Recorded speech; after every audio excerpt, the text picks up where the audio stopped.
because I would love to stick it to these people and just be like, disco acid, you will go to hell. We just like to cause chaos, man. I like to cause chaos. That was kind of my thing. She cheated on me with Chris Angel. I'd rather be a junkie than have a stutter. This is terrible. They interrogated me about it, and of course I had, denied any wrongdoing. Will Smith is gay. I think you got one meal a day. I had a bed and like a nightstand and a Bible. You immediately start hanging out with the director's daughter. 2 daughters, by the way. 2 daughters? Just so we're clear. Yeah. Ben Shapiro.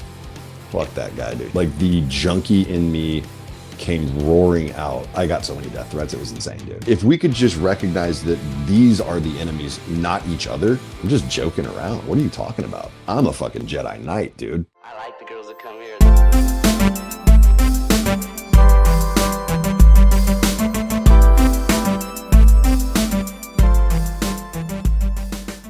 All right, we're on Disco Acid Cult TV.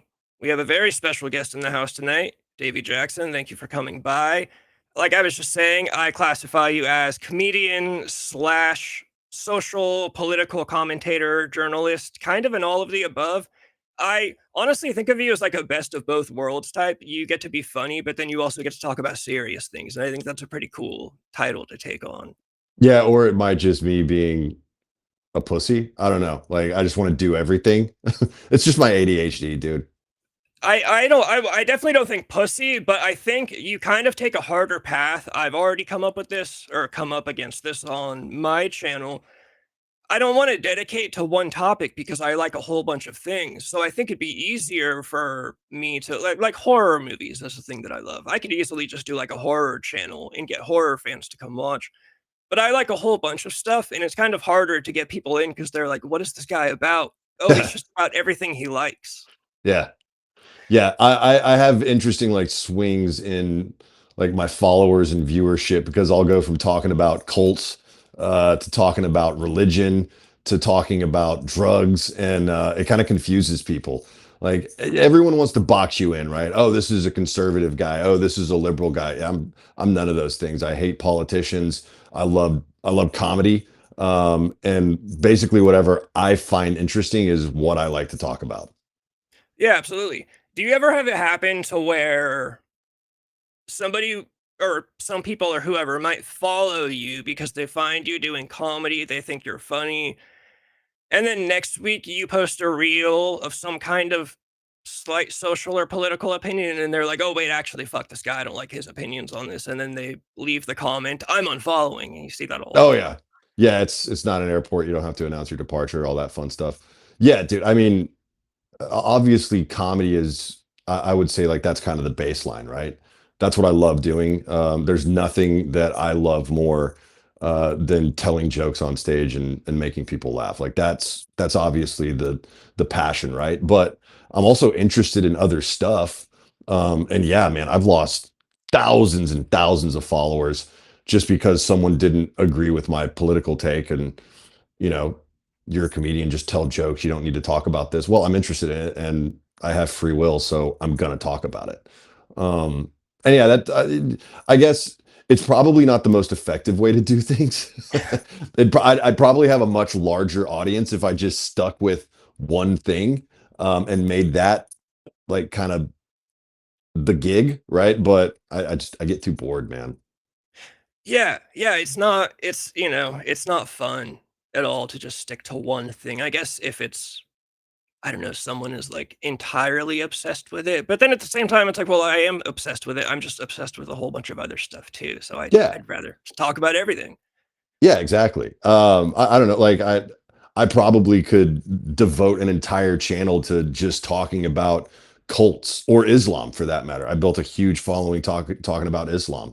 Um, but that just doesn't seem um all that interesting to me. And not to mention, if you build up like a very specific kind of pigeonholed career, you get a specific and pigeonholed following as well. And I don't want that either necessarily. Yeah. Yeah, I think it makes more sense to just do everything if that's what you want to do. Um, okay, the cult stuff, I figure Yeah. that's where I start.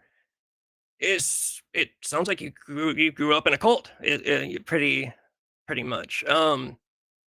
What was first of all, what is the group? I'm super curious. Like I said, I did not look into the group intentionally because I just wanted to hear it from you. What was it like? I guess when in your life did you first realize that you were in a cult? You know what I mean? Like I would imagine if you were born Yeah. into it, you don't realize it when you're a kid. You think this is normal life. These are my parents. But then at some age, you're gonna have like a, oh, that's actually not normal. Yeah, dude, that's actually kind of interesting because like I wasn't born into the cult. My family joined when I was a kid. So I grew up homeschool. I never went to public school. So my mom homeschooled me all the way through high school, along with my other siblings. So we never went to a public school or even a private school. And the reason they ended up joining the cult is because it was very like directed at homeschoolers. It was kind of like, hey, here's a big group that a lot of homeschoolers are a part of. They had a curriculum for homeschoolers that was Bible based, and my parents were still are very staunch Christians, and so it appealed to them. It's interesting, man, because this cult it was always very difficult to describe, because it's not like a traditional cult where everyone lives in one place, and you've got your cult leader and you all go to the same church or whatever. This thing was spread out all over the world. It was more of like it was an organization. It looked more like an organization with compounds all over the US, Russia, Taiwan, Australia, South America, other parts of Europe. Um, so really their big thing was they did a lot of conferences, they did a lot of training programs, and they published a lot of literature as well. And so anyone that was in the cult was just expected to follow the guidelines of the cult. But you kind of did it on your own at home. And then you went to their conferences or training programs or whatever. And that's when you like kind of gathered with all the other cult members. They had this giant like this annual conference in Knoxville, and it was thousands and thousands of people that would attend this thing. So it was weird and always very difficult to describe to people after the fact until the documentary came out. And that's what kind of blew the whole thing wide open because finally it made sense to outsiders, right? Because you could look at Scientology and be like, oh yeah, that's a cult. You could look at fundamental Latter-day Saints, fundamental Mormonism, and say, oh, that's for sure a cult.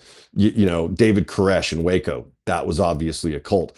But looking at this one, it was just so big and spread out, that it was difficult to kind of pinpoint it as a traditional cult.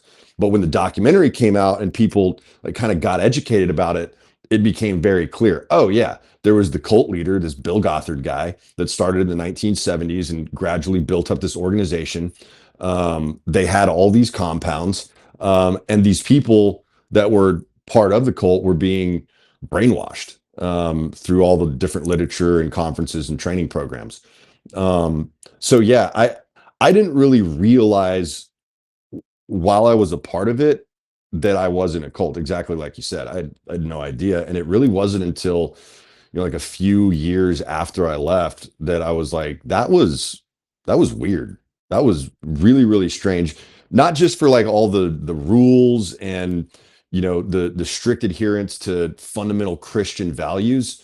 I mean that was weird too, but just the way that it was organized, the expectations on people that were a part of this group, the undying loyalty to the group, that's a cult. And it took me a little while to realize that part of it. But I think there's still a lot of people that were a part of this program and left, that years later still would not say, oh yeah, I was in a cult. They would just be like, no, we were just, part of this group and it was weird, but that was it.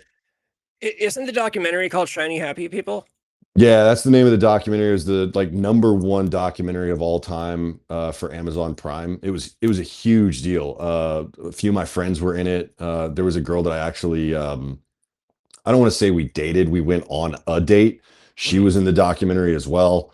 It was a huge deal, like I said, it was kind of like an aha moment for a lot of people like me who grew up this way that could finally explain to someone what it was like. Like, just go watch this documentary and then come talk to me, because it just provided a lot of clarity.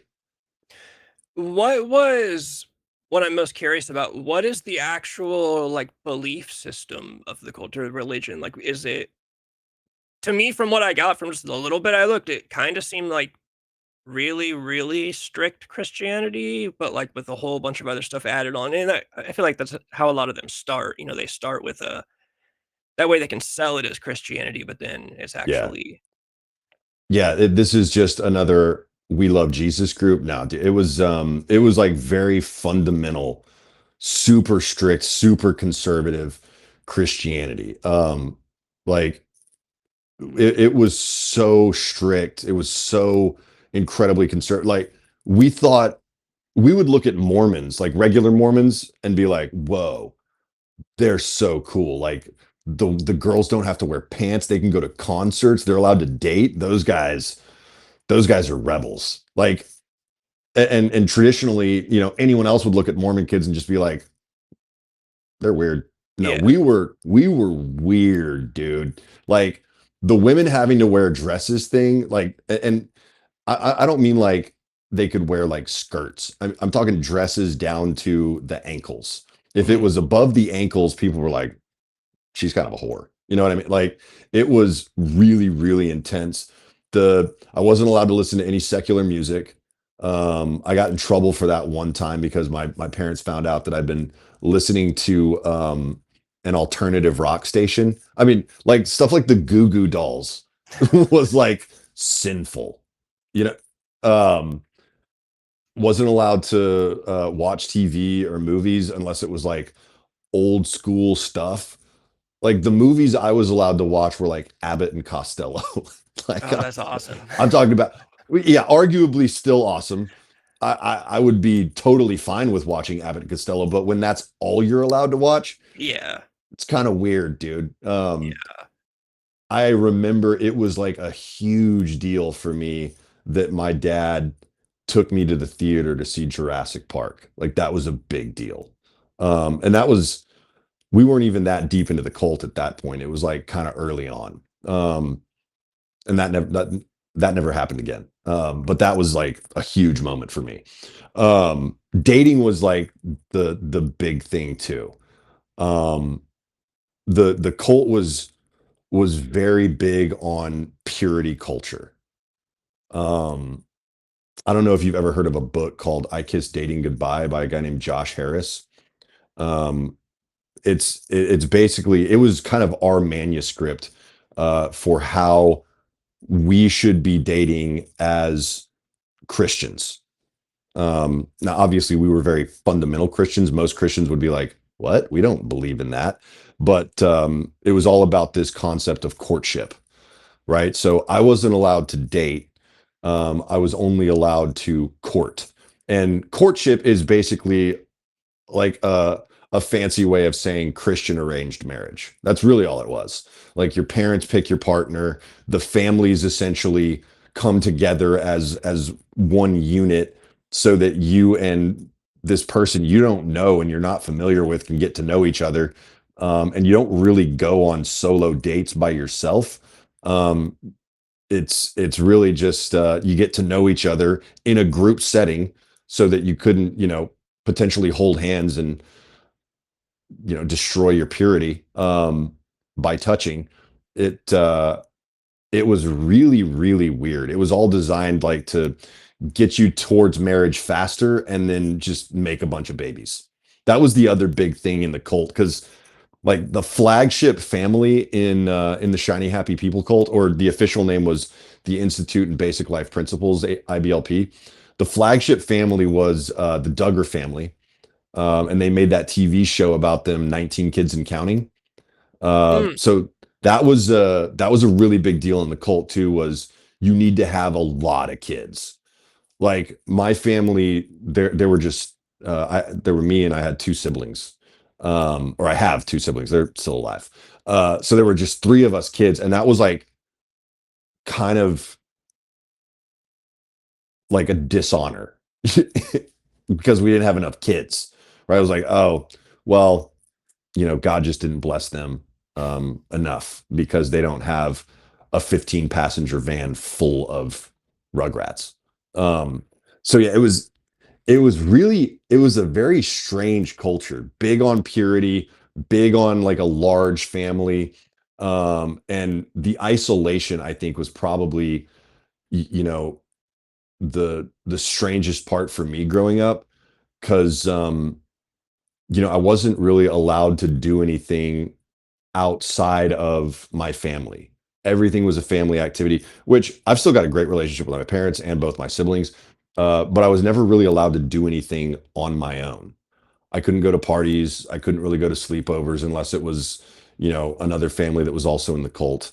At one point, we like did our own home church thing with three other families, and that was weird. Just like getting together in someone's house and doing church so that you can stay insulated from the world and the evil influences.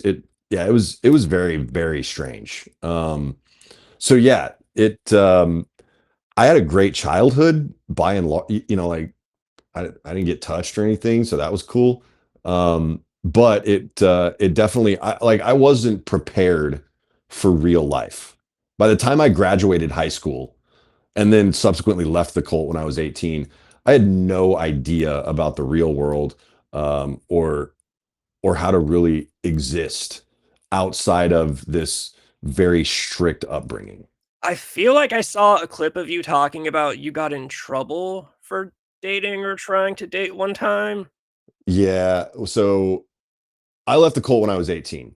Yeah, But when I was 16, I met a girl at church, which for any other Christian family, that would be like, oh, cool, he's yeah. dating another Christian girl that believes the way we believe. But because we were in the cult and she was not, and I wasn't pursuing this relationship through the family, Mhm. it was a huge problem. So yeah, I had a secret girlfriend. And it was crazy. We could really only hang out at church. Um, we never went on like any official dates, at least not that I recall. Most of our communication was in secret over the phone. Um, I don't even remember how my parents found out that I had a girlfriend. I think they found like maybe a note from her or something in my room. But it was you would have thought when they found out I had a girlfriend, you would have thought that they found out I was shooting dope. Like Yeah. the reaction was that strong. Like it was a family crisis when they found out that I had a girlfriend. And the the way that they handled, me having a girlfriend was number one, our entire family moved from Texas where we were living at the time up to Massachusetts. So we moved 2,000 miles away to get me away from this dangerous influence of having a church girlfriend. I was gonna say a church-going girl, yeah. Yeah, yeah, yeah, yeah. Moved us away. And I also, they basically gave me an ultimatum. They were like, look, you can either cut off all communication with this girl or we're going to send you to one of the cult programs. And I was just like, well, I'm not going to cut off communication. She was the love of my life at the time. I was 16 years old. I didn't know any Rock and better. roll, yeah. Right. Like we were going to be together forever. We were not. And so obviously I was just like, you're going to have to send me away then, dude. So they did. They sent me to the compound. The cult had a compound in Indianapolis, Indiana. Um, and there was a program there called Life Focus. I think I was part of group, the second Life Focus group that they'd ever done. So they started this thing and it was basically a mix between juvenile detention and rehab. So that was kind of the vibe of this Life Focus program. Uh, I want to say it was supposed to be a minimum of a 2 month program. Um, but I like ran into a bunch of issues there and got kicked out early after I had like a one-on-one meeting with the cult leader, and he just he had problems with me. Rightfully so. Because I was not cool with their whole thing. Anyways, so yeah, they sent me to this compound in Indianapolis. I'm part of this life focus program. The schedule was basically like we would wake up, we would we would eat breakfast with all of the other people that were at this particular compound. I don't remember how many there were, but it had to have been like at least 1,000 people that were living and working at this compound. Um, so our program was totally separate from like the general population of the compound. The rest of the people that were there were like volunteering for the cult. They were, helping produce some of their literature. They were creating new programs. They were running conferences out of this particular compound in Indianapolis. But our program was totally separate from that, and we were just expected to essentially do manual labor or whatever chores needed to be done either at the compound, or they also had this weird fucking orphanage like off campus. It was like a Russian orphanage, and a bunch of Russian kids lived there. And so we went over there a couple times to like help clean out a barn at one point. We did a lot of community service work, like picking up needles around Indianapolis in the downtown area. It was, dude, it was bananas. It was so insane. Like looking back on just the labor part of it, it was like you put a bunch of 16-year-old dudes in the streets of downtown Indianapolis. I mean, supervised. Yeah, we had like supervisors or whatever, but I mean, that's bananas. Um, Yeah. yeah, one of the things that was really interesting. So I don't remember how many guys were like in like that had been sent to the life focus program. It was basically known as like the school for bad kids, right? Like if you're a rebel, if you're disobedient, this is where you got sent. So this was kind of like last resort for a lot of families. Like we don't know what to do with our son. It was all boys, by the way, of course, because we weren't allowed to fraternize. Um, so if parents were just like, he's acting out, he's being prideful, was like the big like no. That was the big sin. The big attitude problem was if you were having a spirit of pride. So if there were just issues, you send your kid to this life focus program. So it was just me and a bunch of other like problematic dudes, as well as some actual criminals that the city of Indianapolis sent to this life focus program for alternative rehabilitation. So dude, I'm like, I'm in this thing, this 16-year-old naive kid who got sent away for having a Christian girlfriend, and I'm like roommates with the dude who had literally committed grand theft auto. And to us, it was kind of cool though. Like, oh, these are the kids from the real world. These are the gangsters. And so I actually learned a lot about how to be just an even worse person Yeah. from some of these guys that I was in the program with. But yeah, dude, it was very strict. We were constantly monitored, and we were always working. And the people that like kind of functioned as the leadership within this program. So there was the main guy. His name was Brandon. I found out like maybe through 2 or 3 years ago that Brandon uh, was gay.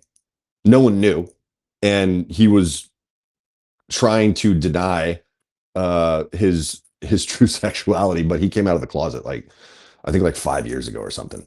After he had left the cult, and probably actually was able to discover who he truly was outside of this extremely overbearing, oppressive organization. Because, by the way, if there's one thing that you absolutely cannot be in this cult, it would have been gay for sure. Mhm. Like it's one thing, like you're redeemable if you had a girlfriend, or maybe even like committed fornication or something like maybe there's still hope for you. If you're gay, it's either transition therapy, or what do they call that? Conversion therapy. Yeah, yeah, Conversion yeah. therapy. That's what it is. yeah, there's no way that you would have been able to exist in this cult as an openly gay person or even a privately gay person. No way. So, anyways, that was the leader of the program. Um, it's just this guy that starts a program for rebellious young men that is secretly gay the whole time. Anyways, so the group leaders, so I think there were like 5 or 6 guys to a group, and the group leaders had graduated from this pseudo paramilitary training program that the cult had called Alert. So it was basically like Christian boot camp. So stupid, dude. So stupid and lame. The only like they would have to like go on these long runs and hikes, sleep deprivation, starvation. They never got to like practice with actual weapons, but they were treated like they were going through a military style boot camp. And then they would get sent off to, help with disaster relief type stuff, rescue missions, that sort of thing. But yeah, the supervisor or the group leaders in the Life Focus program were all graduates of this program. So they thought, and everyone looked at the alert guys as like the badasses. Yeah. These were the dudes that every girl wanted. They had like these crazy uniforms too, like military style uniforms. It was kind of bonkers. But yeah, they were leading each group, and so obviously you've got these dudes that are like coming out of this military boot camp style program, and now they've got some authority. Dude, they wore us out, man. It was crazy. We were doing push-ups, going on runs constantly. But of course, you're still in this fundamental Christian program. So another big part of like what we had to do was like memorize large portions of the Bible and spend time like praying and doing Bible studies, that sort of thing. So anyway, it was this very, very weird program. I'm getting kind of long-winded. I just wanted to give you an idea of what this thing was like. So now that you have that context, while I was at Indianapolis, um, somehow I managed to connect with um, the director of the compound had 2 daughters, and I was able to connect with them. Never, I mean, I never got caught. So we were, fraternizing, if you will, at the compound in secret, stairways. We would like hide out in a stairway and, do our thing, or like dip into a weird supply closet, do something in there. So I think there was like a suspicion that Davey's off doing some weird stuff with women, but we can't prove anything. So they interrogated me about it, and of course I had, denied any wrongdoing, didn't know what they were talking about. And so because they couldn't get a confession out of me, they sent me to solitary confinement for a week. And this is this is so stupid, dude. They called it the prayer closet.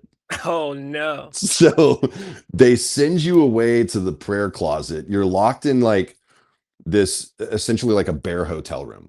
This is straight Uh out of Carrie. yeah, dude, kind of a little bit. Yeah. Yeah, I guess you're right, dude. I'm not a This huge horror buff, but I do know what you're talking about yeah, there. Carrie's mom locking her in the prayer closet, and when yeah. Yeah. Man, So I did not have a big reveal with, covered in blood or anything, but um I spent a week in there. And literally all they gave you, I think you got one meal a day, and I had a bed and like a nightstand and a Bible. of course. Um, Now I did have a window, so I was able to look out the window. At one point, I tried to like kick the AC unit out of the window so I could try to escape. Um, but they had like bars over the like little, I guess, cubby where the AC unit went. So yeah, I was locked in there for a week, and that was like kind of a traumatic experience. Everything else was just kind of like funny and stupid and weird. That being locked in isolation like that for a week was kind of traumatizing for Yeah. a 16-year-old guy. Like, I'm in my formative years, and I had no concept of time. I just started going crazy in that place. Like I was doing backflips off the bed just to like pass the time. So it was that part was weird. There were some other guys that also got locked up in these prayer rooms. One of the dudes did manage to break out. He used his lamp and tried to essentially like hotwire the door knob to the room because we were locked in there. So he tried to like hotwire the doorknob to the room so that like if anyone tried to come in, they would get electrocuted. And then he busted through one of the walls. He was like a kind of a small guy, so he busted through one of the walls, um, and was able to escape out of the adjoining room because that door was not locked. Escaped out the adjoining room. I don't know how he got out of the compound without being seen. No clue. But he got out of the compound, and once they realized he was gone, he was already pretty far away. He actually made it all the way to like downtown Indianapolis, which is like probably 30 minutes to an hour away from the compound. And they caught him in downtown Indianapolis, like rollerblading, trying to rollerblade to a train station. That's awesome. Yeah. And he got sent away to an even stricter program. It was called the log cabin program, where it's basically you and one other dude who is like your mentor, leader, whatever, and you go and live in the woods in a log cabin for months, dude. Man, that is crazy. It's so insane. It's a lot like these troubled teen camps that you've probably heard about. Yeah. There's a couple documentaries on those, and I talked to some of those people too. The experiences that they had at the troubled teen camps, the wilderness programs, that sort of thing, it was very, very similar to what I went through, except I want to say like some of the troubled teen stuff was like co-ed. Uh-huh. We were not allowed to associate with females at all. Like we would get in a lot of trouble for even talking to a woman, um, let alone what I was doing in secret. So anyway, yeah, spent a week in the prayer room. When I got out, I my timeline gets kind of messed up just because it, Mm. it was it was kind of traumatizing. But yeah, at some point, I actually got injured like fighting some of the other guys that were in the program. Um, and so I ended up like with a broken foot. I was on crutches for like the last week that I was there. And because I was such a problem, um, the cult leader, Bill Gothard, I don't know if he flew into to Indianapolis specifically to talk to me, or like if he just happened to be there anyway and they were like, hey, you need to have a conversation with this kid, whatever. I don't know. But I had a one-on-one meeting with him. I don't remember a whole lot of it. Um, but he interrogated me again. I denied, any wrongdoing. Um, and he ended up kicking me out. And so my parents came to pick me up. We went through like I went like to some counseling with my parents at the compound with like this black like Southern gospel preacher. He like did family counseling with us. There was another guy, dude. I remembered this recently. There was another guy who, after I had already been like essentially expelled from the program and wasn't allowed to graduate, this other guy showed up and he basically had like a very in-depth and very weird conversation with me about sex, like to explain the dangers of fornication, and like went into a lot of detail about masturbation. And it Ugh. was, dude, it was so bizarre. And like I said, I had broken my foot, and I vividly remember like I was laying in like my bed in the room. Like I wasn't allowed to be in like the group rooms anymore, like with my other roommates that I'd like been roommates with for the Life Focus program. So after I got expelled from that, they put me in a separate room, and I just remember laying in this bed, and this guy like got into the bed and was laying next to me and was having this in-depth conversation about sex and masturbation. It was really, really fucking weird. Yeah. But anyways, yeah. So got kicked out. went home with my parents, and I left the cult when I was 18. Kind of after that experience with Life Focus, being at the compound for 7 weeks and just kind of seeing what was going on and just how weird the whole thing was. I was just like, dude, I don't, as soon as I'm 18, I'm out of here. I wasn't going to emancipate because I still was very close with my family and still am. Mhm. So I wasn't going to put them through that, but I'd already made up my mind at that point. Like, I'm done with this shit, dude. This is crazy. And that is shortly after I got back from Indianapolis.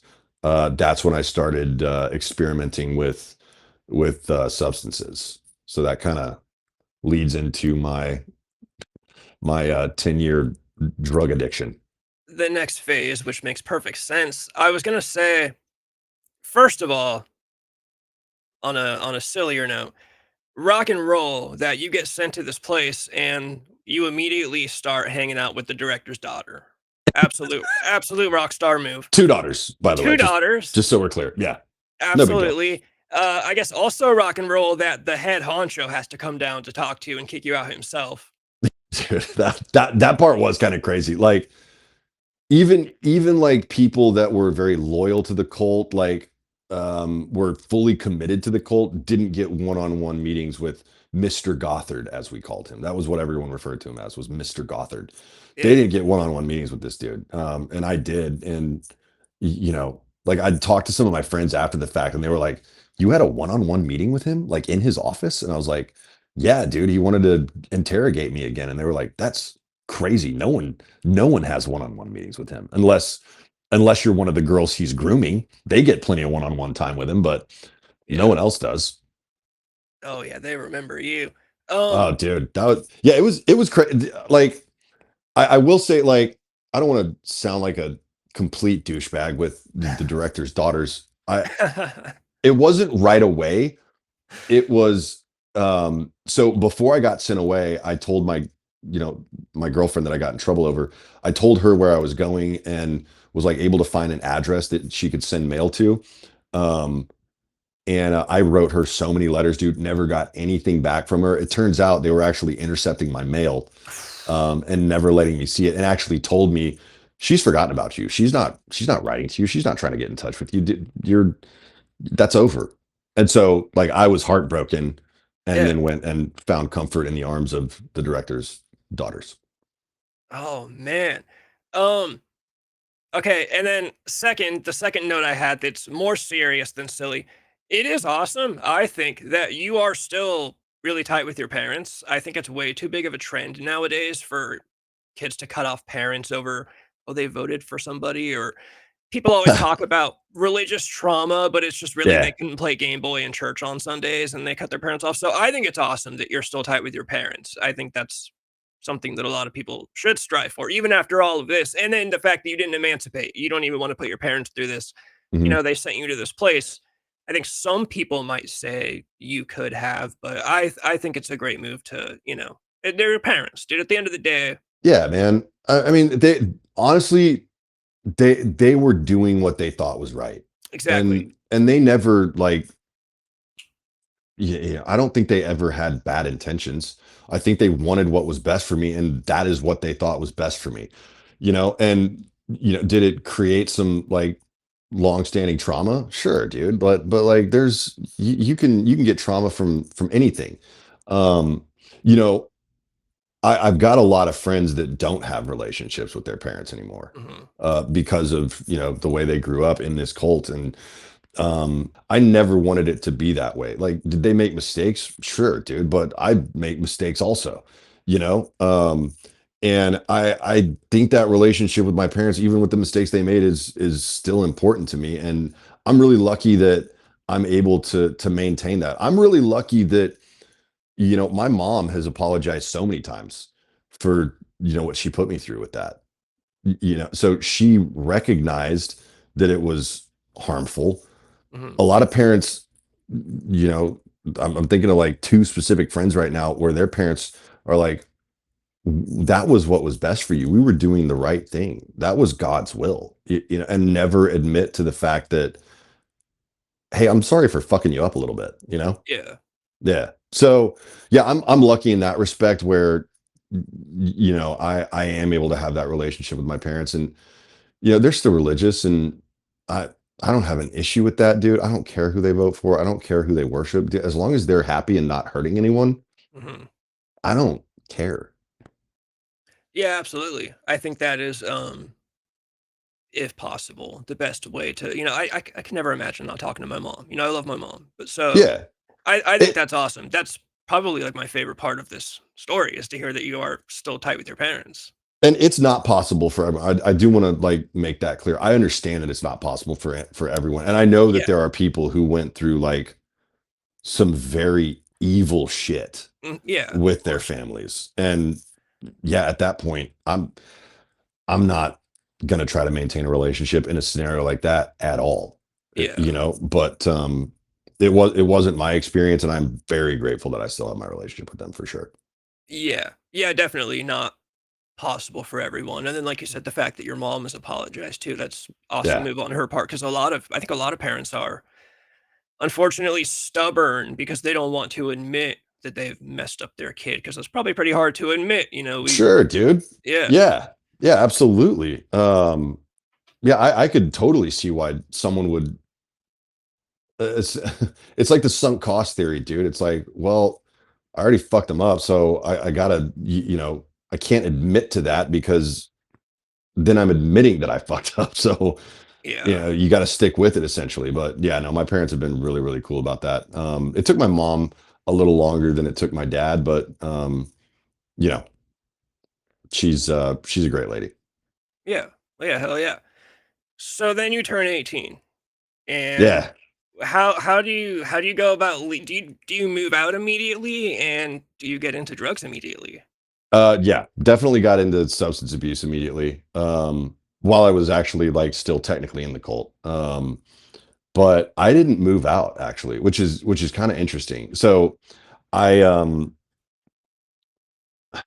this is like hard to contextualize, man. So there were there were a couple programs that I went to in lieu of college, right? And that's kind of how I got out of the house more after I turned 18. But I actually had a conversation with my parents, and it was kind of like, look, I can make enough money to live on my own. I would like to stay here and continue, having a relationship with y'all, but I don't have to do that. Right. And so it was kind of just like, you, you know, we can continue having a relationship or I can leave and I'm fine either way. Right. Which ultimatums probably are not the right way to handle your parents like that. But, I was still kind of bitter at that point. So, they wanted me to stay, Mhm. and they recognize that I'm an adult now and they can't really stop me. So you can try to enforce rules, but if you do, I'll just leave, you know?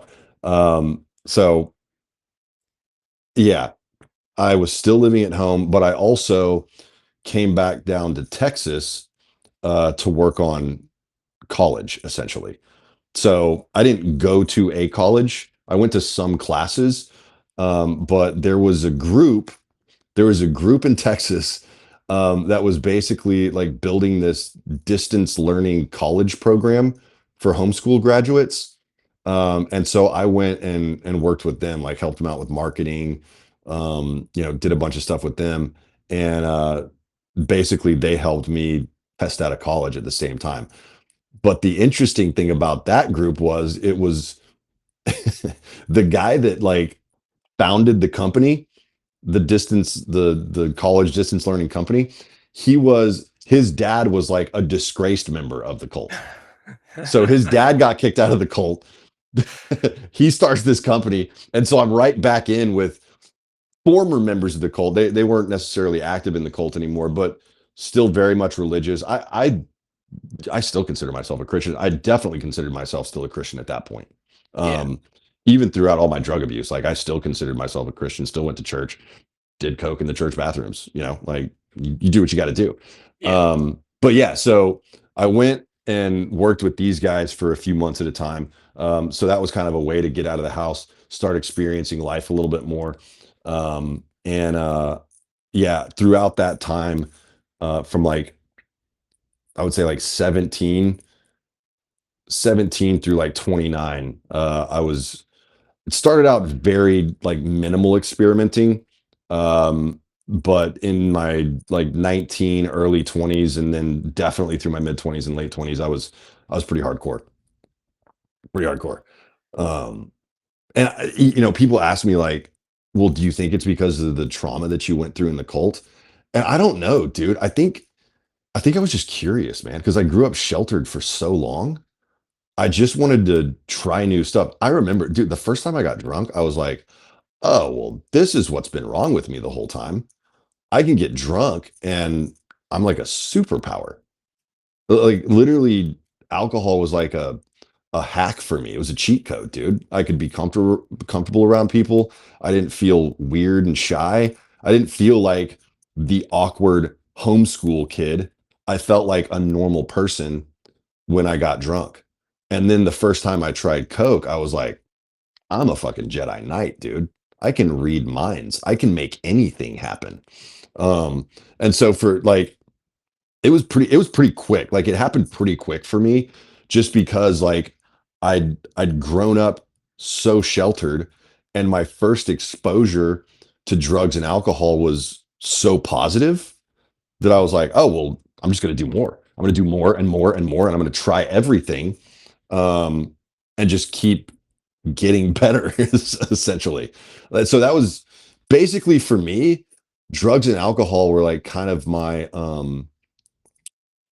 I don't know, like therapy for me a little bit. That Yeah. sounds really messed up to say, but that's kind of what it felt like. It helped me uh disentangle from that cult mentality. I think the interesting thing that you mentioned, because this is what I think is the case for also was for me and for a lot of people. When you say people ask you, do you think it was the trauma from the group? And even you're like, I don't know. I think everybody wants that super easy answer, when in reality, it's like, yeah, a lot of kids I think just are like, oh yeah, sure, I'll try that. I was smoking weed, cigarettes, and drinking. But by the time I was 16, I played guitar in rock bands. So I was like, well, I have to Yeah, drink Jack Daniels. And then obviously. for me, I still remember the story completely. In foods class, cooking class, my junior year of high school, my buddy just taps me on the shoulder. My old friend Ryan. He's like, "Hey, I got this pill." And I was like, "Okay." And he's like, "It's an 80 milligram oxycontin. Do you want this?" And I was Hell like, yeah, dude. yeah, I was like, "I don't know what that is. Does it get you drunk like alcohol?" And he's like, "No, it gets you high." And I'm like, "So it's like weed?" And he's like, "No, it's a painkiller." And I'm like, I've never taken a painkiller." And he said, "The best way I can describe it is it makes you numb." And to me, that was it because in my mind, when I was a teenager, I was a total drama queen. I was always dating girls and I was also always cheating on girls. But as soon as a girl did anything to me, I was devastated and Hmm. heartbroken. And I listened to all the right music for all that. And Oh yeah. so I was always bummed out about girls and talking to girls, and when you said that, I was like, "Oh, the optimal human being is numb. If I could be numb, I could say, I don't give a fuck that this girl broke up with me. I'm just gonna go Hmm. about my day because I'm numb." So to me, it was the idea of being numb was my thing. There was no like, yeah, I had a perfectly fine childhood too. There are things that I can point to that are like, I didn't like that or that was bad or that probably had uh, some consequences on me, but there was no like, there was no one thing that I can point to that's like, that's why I did drugs. I was just like, oh yeah, my Right. buddy just offered me a pill, so I took it. I took it. I got sick as shit. I was nauseous and sweating. Yeah, you can't But even move your eyes, dude. The first time you do oxy or any yeah, opiate, really, you just have to like sit and stare straight ahead so you don't puke all over yourself. It's I great. I threw up and I ended up laying on the floor of the boys' bathroom in my high school, which I would never do. I hate public bathrooms, but underneath all of that nausea and sickness was the warm stomach feeling, and I was like, "Oh, I fucking love this." And that was a similar thing to like you said, like, "Oh, I can just do this forever," and I'm totally confident, and like I can talk to anybody. And I Yeah. always say with opiates specifically, it's like you can total your car. You can be driving in your car 30 miles away from home, fucking crash and roll it 6 times, and you'll get out, you'll look at the damage, you'll shrug your shoulders, and you'll walk home happily because it's just, Right. I feel good. So, is Yeah. there one particular, it kinda sounds like you were, I think they call them, like, garbage junkies, where you just do everything that you can get your Yeah. hands on? Or was there one true love, or is this just being fucked up in general? Alcohol was the one true love for me. That was like always kind of the base. And I did a lot of different drugs. Pretty much any drug I get my hands on, I would do. I had a terrible experience with DMT. Don't ever mix DMT and Coke. That is just you will go to hell. Um, Ketamine was cool, but realistically, I would say it was stimulants, whether that Mhm. was cocaine or meth or Adderall, mixed with downers like heroin or opioids.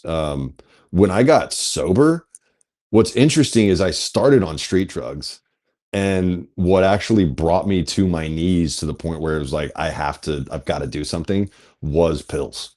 I got sober off of alcohol, um, Adderall, Xanax, and Oxycontin. But Jeez, what a cocktail. oh, it was, dude, people don't understand how awesome that feels. Oh You yeah, probably get it. Like yeah, you drink constantly, so you've got that like kind of even baseline. When you wake up in the morning, you pop a couple Adderall, right? Take a shot, get rid of the DTs. You coast through the morning. You're still pretty wasted, but you're also sped up after work, or towards the end of the day.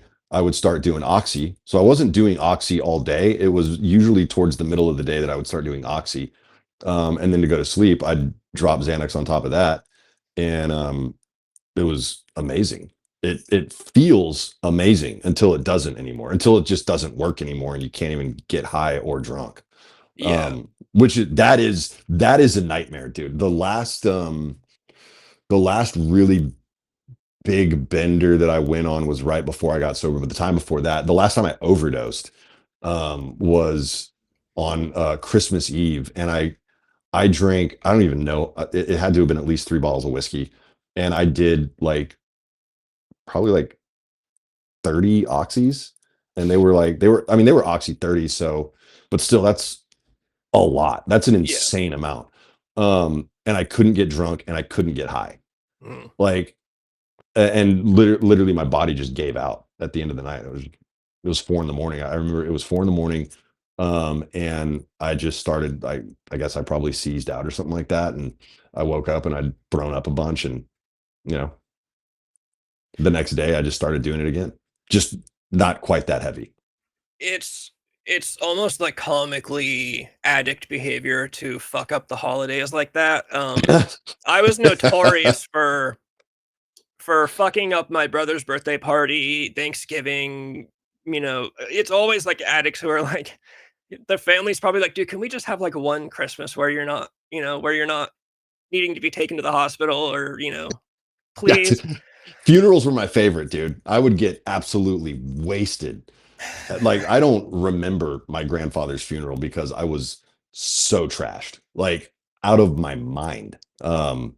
Yeah, no recollection of it whatsoever. So yeah, we do like to we just like to cause chaos, man. I like to cause chaos. That was kind of my thing.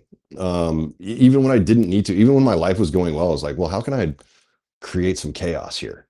Yeah. Um, and going back to what you were talking about, yeah, I didn't have like a singular reason for why I did so many drugs, but I think there was definitely an aspect of escapism to it for sure.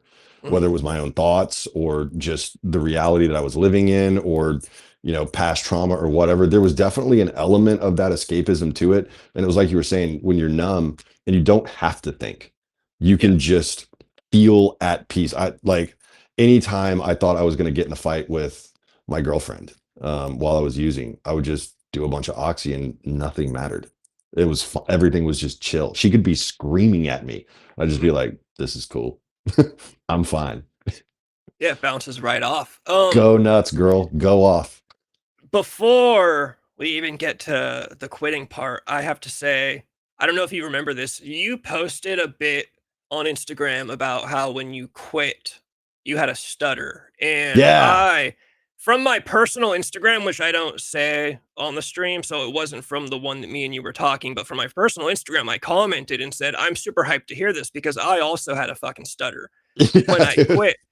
The only thing I can think of, what I've kind of came up with in my mind is that because I was doing fentanyl, opiates slow everything down in your body. Like they just shut Yeah. everything down. So I think to me, I think what was happening was once I finally quit, my mouth was moving too fast for my brain or something. Like it just my body wasn't used to moving at a normal speed. So I would just start like thinking of words that I was gonna say and I would just get choked up on them completely. And like I remember thinking, is this gonna be forever? Like I just need to Yeah, get back dude. on drugs. I'd rather be a junkie than have a stutter. This is terrible.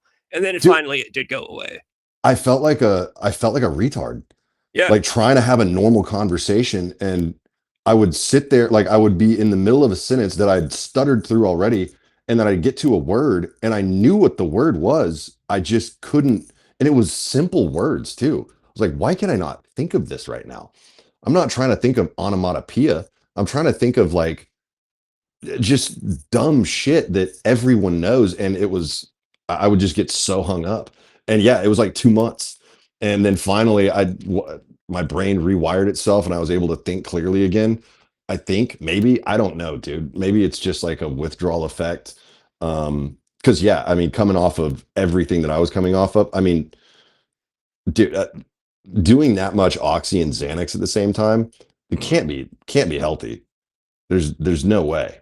And not to mention I would, on the weekends I would do a bunch of MDMA too. So I was putting, there's black holes in my brain too. I don't know, man. But now I can speak relatively clearly. Still get hung up sometimes. I know for a fact though that my brain is not as sharp as it was when I was like 16. For Yeah. sure. Dude, the Xanax thing is always crazy to me. Just I Xanax wasn't my love, but I messed around with it a little bit. And to me, like just the fact that like soccer moms go to their doctor feeling a little anxious and they're giving them a fucking date rape drug. And it's like, yeah, I'm sure you're not anxious anymore. You're blacked out. I'm sure it does help with the anxiety. Dude, I used to take Xanax and like I jumped off my girlfriend's roof one time. I Hell used to yeah. take Xanax and drink and do heroin, and I would get in my car to drive home. I woke up in the middle of a car accident one time. Like I woke up I just got in the car to drive home, and I just woke up 3 towns past my town, by the way. Literally just became aware as I'm talking to a guy in the middle of the road explaining to him how I hit his car and popped his tire. It wasn't a bad one, luckily, but, like, yeah, it was like, "Dude, this is how do they give this shit to soccer moms for anxiety? It makes no sense to me." So that's always been a crazy one. So how long do you spend on drugs? And when is it like I guess when does that moment happen for you that you're like, dude, fuck it? And then also, because that's a totally different moment, how long after you realize I need to quit do you actually quit? Because I know for me, I quit a million times before I actually Yeah. quit. Yeah. I mean, I was on consistently for like 10 years, I would say. Always managed to hold down a job. I was in bands too for a little while, which was such an enabling moment, But Yeah. I always had a decent job. I never really progressed much, but I always had a good job and made enough money to support my habit essentially. So I never had to steal from my family or anything like that, which was cool. Um, so yeah, about 10 years, the moment the like I knew probably like 2 or 3 years before I actually quit that I had a serious problem. And I did try to quit a couple times because it was, messing up relationships and realized that I didn't have that ability.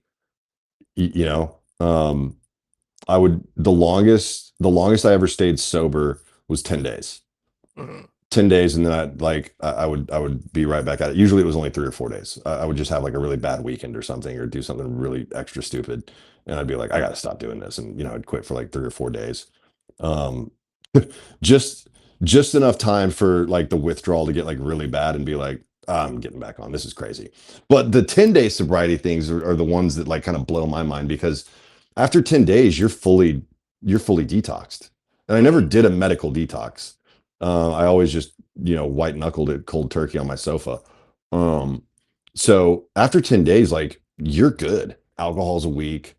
Um, Opioids can be like 2 weeks usually.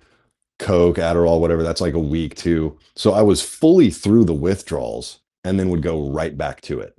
which Mhm. is just bonkers. Why? Well, because I still had like this this crazy craving, I guess. Yeah. Um, so yeah, I tried a few times, knew I needed to get sober, just couldn't do it. And then the girl that I was actually engaged to at the time. So I got engaged to another junkie, which was super healthy.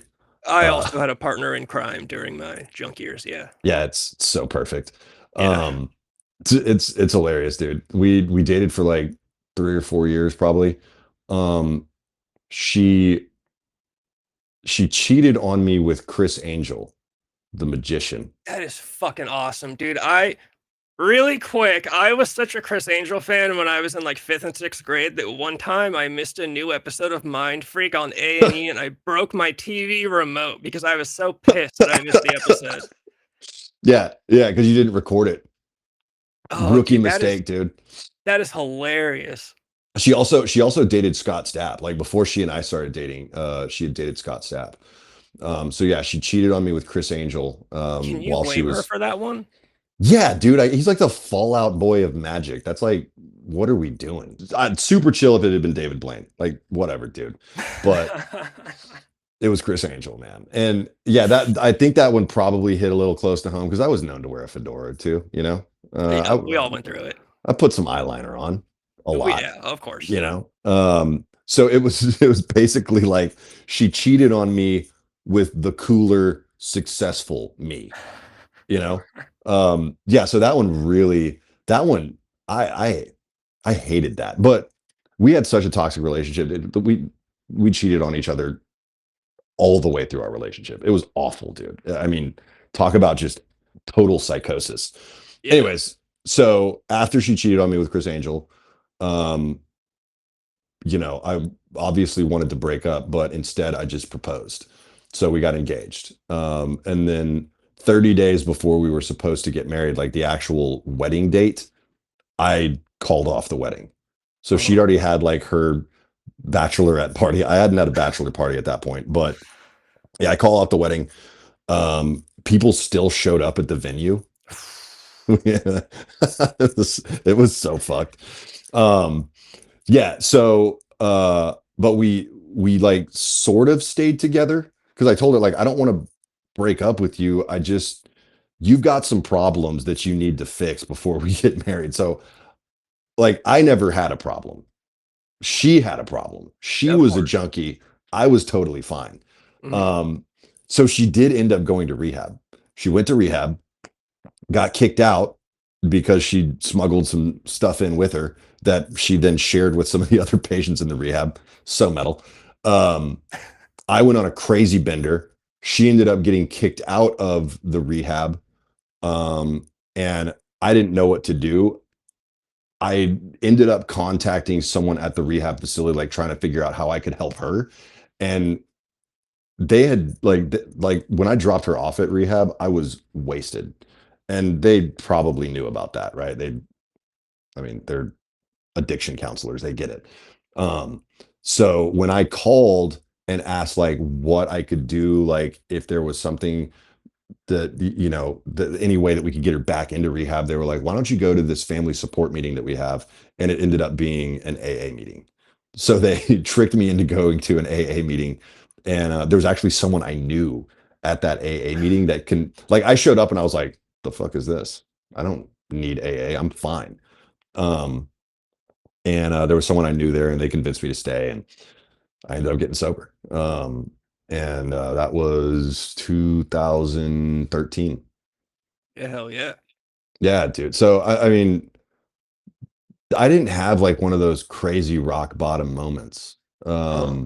I had a bunch of rock bottom moments, but there wasn't a thing that happened where it's like, oh, I'm gonna lose my house or I don't have a job anymore. I'm living under a bridge now. Nothing like that ever happened. I managed to like maintain pretty well. I was just at the end of my rope at that point. Yeah. Like there were some other circumstances that I like don't want to talk about on this podcast Yeah. just because of you'll get flagged. But there was some other inclinations that I had after my fiance and I like officially broke up. I actually went to a therapist uh that poor therapist. It was like a family therapist that I went to, and I'd never told anyone like my whole story. I dumped all of this on her in like a 30-minute session, and she was just like, I can't help you. Now I'm sure she was like, you could go to a drug counselor or something, or an addiction specialist, and they can probably help you. I'm sure she said something like that, but all I heard was, I can't help you. And I was just like, oh, cool, I'm fucked. That's great. That's awesome.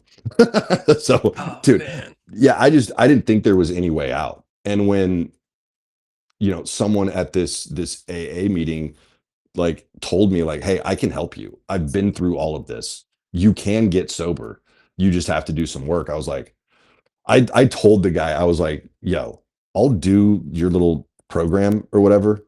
I've done a lot of programs. I grew up in a cult. I'll do your little program, and if I still want to use after I'm done with this program thing, I'm gonna I'm gonna do heroin again." And he was like, "I hope you do. If this doesn't work for you, then I don't know what to tell you." So I yeah, man. I know AA is not for everyone, but it definitely saved my life for sure. AA and this old man who seemed on the outside like really mean and just kind of ruthless, but he was really the sweetest guy of all time. And yeah, he and AA absolutely saved my life. Yeah, hell yeah. That is awesome. That's Yeah, awesome.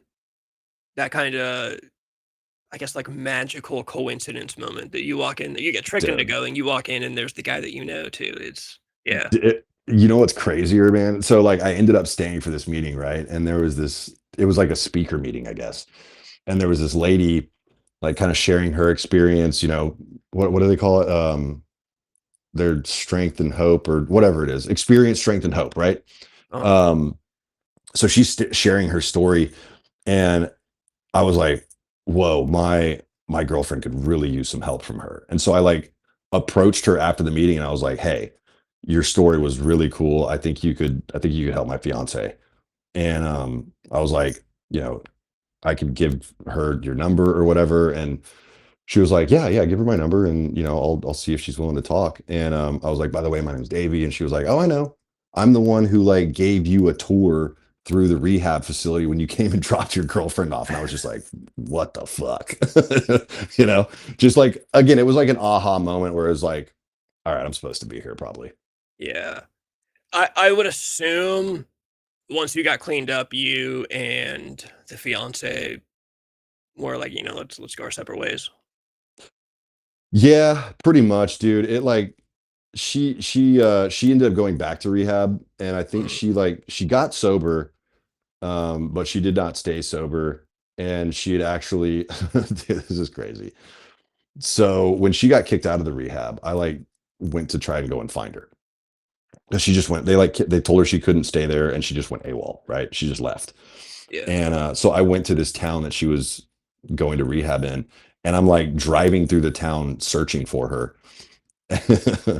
And I saw her truck drive by. And so I start following her truck. And finally the truck pulls over, and it's her with like three other dudes. And like two of the dudes are so strung out, bro. And I was like, what is happening, dude? And there was one guy with her though that was like, he said he was sober and he was going to help get her into another rehab. She ended up like dating that guy for a little while.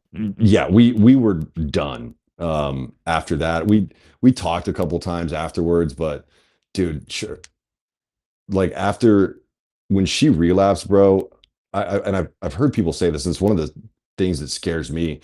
Um, when she relapsed, it was like 10 times worse than before. You know what I Yeah. mean? I'm At one point she was on like 300 milligrams of methadone a day, just Gee, insane, insane levels of the synthetic opiate in her system. It's crazy, dude. Like people that would kill a horse. You know what I yeah. mean? So, anyways, yeah, we never really tried to rekindle anything, and she like tried to contact me a couple times after that, and I was just like, nah, dude, you're you're like not in a good place, Yeah. and you got kind of heavy, and I just can't deal with that. Yeah, of That's course. that is terrible, but whatever. one of the recurring bits on this channel is when I was 15, I had a spontaneous pneumothorax. My lung collapsed for no reason. That's the spontaneity of it. The only reason my doctor could give me was you're too skinny. And they say once you have a spontaneous pneumothorax, there's a 50% chance it happens again in your lifetime. So one of my big rules is heavy girls. It's life or death for me because you get a little wild with a heavy girl, you get another collapsed lung, and I can't You be. just can't do it. It would Yeah, be irresponsible of you exactly, from a exactly. health perspective, not just because it's gross. We're talking beyond taste at this point. You can't call me any kind of phobic. I have actual, I have a condition here. I need a. Yeah. What's that condition called again? I might just puncture my lung. So no, my girlfriend now is insanely hot, so I don't have to worry about that. We're good. I actually found you through Della. Oh yeah? Yeah. Just scrolling through my personal Instagram. Like always, her reels would pop up in the recommended list every once in a while. And usually, if I see someone multiple times, I think, oh, this is the algorithm gods telling me that, I like what this person says. And so I followed her. And then through that, I found you. And then, yeah, I was out shooting heavy shots one day looking for people to get on the channel and shot you the DM. And yeah, Yeah, yeah, no, man. she is cool as shit. You guys are awesome. Yeah, she rocks, dude. She's a great girl and makes so much cool content. She's currently going viral for for recording the simplest like throwaway reel of all time, which is how it always happens, dude. But Yeah, basically saying like Will Smith is gay. I just Everyone saw knows that. Will Smith is gay. Like, why are people freaking out about Jada Pinkett Smith cheating on Will? She's not cheating on him. She's just having sex with dudes because he doesn't want to have sex with her because he's gay. Um, dude, that that's crazy, bro. I But hate yeah, how she's awesome. Instagram or all of the internet works like that. When you make reels or TikToks or whatever, and it's like the best, you're like, dude, this is the best single minute of editing I've ever done. I fucking love this. It's gonna get like 14 likes. And then when you don't know what to post for the day, so you're like, fuck it, dude, I'll just talk about Will Smith being gay, even though everybody knows it. Fucking dude, hundreds of thousands of Yeah, views. Yeah. Dom. What's that? The the the black conservative guy on Twitter or whatever stole that video and posted it on his not Twitter, his X account, and it's going viral on there too. So I mean, it's insane, dude. She's getting calls from like radio stations and stuff like, "Can you talk about Will Smith being gay on our program?" It's That is insane, awesome. dude. Yeah, yeah, That seems to be a big, conservative social media thing I've noticed. They all will just steal content and just post it and not dude, I they're the think worst. I feel like I've seen it happen to her before. Someone posted something of hers and to where she posted on her story. I think it was that it's like Ian Miles. Ian Miles Chong, that guy's a cuck. Yes. Yeah, he stole one of our videos, and then Elon Musk reposted it with no credit to her. Yeah. It's, and I mean, I've had the same, not Elon Musk levels of repost, but like, who's that weird guy on the Daily Wire, Ben Shapiro. Ben Shapiro? Yeah. Fuck that guy, dude. He stole so much of my content. Um, and would never and like I'm sure it wasn't Ben, I'm sure it was his staff, but they would intentionally zoom in the videos to Oh, avoid the watermark. And then, you know, just like, dude, you could at least like throw me a bone here. One of his reaction videos to one of my videos that was not credited was like the number one video on Daily Wire's TikTok for like a long time. Like the number one video. the thing is, it wouldn't harm them at all to just say like, "Hey, No. I got this reel from this guy," or put the tag. Yeah, it would do them no harm. I have a beef list at all times. I always have a small list of goals for the channel, like if I ever do take off and become successful. And I want to beef very badly with Jimmy Kimmel, and I want to beef very badly with Ben Shapiro. Those are like Okay. two of my yeah. Those are two good ones, dude. Yeah, Jimmy Kimmel. I feel like starting a beef with Jimmy Kimmel would be easy. Just Oh yeah.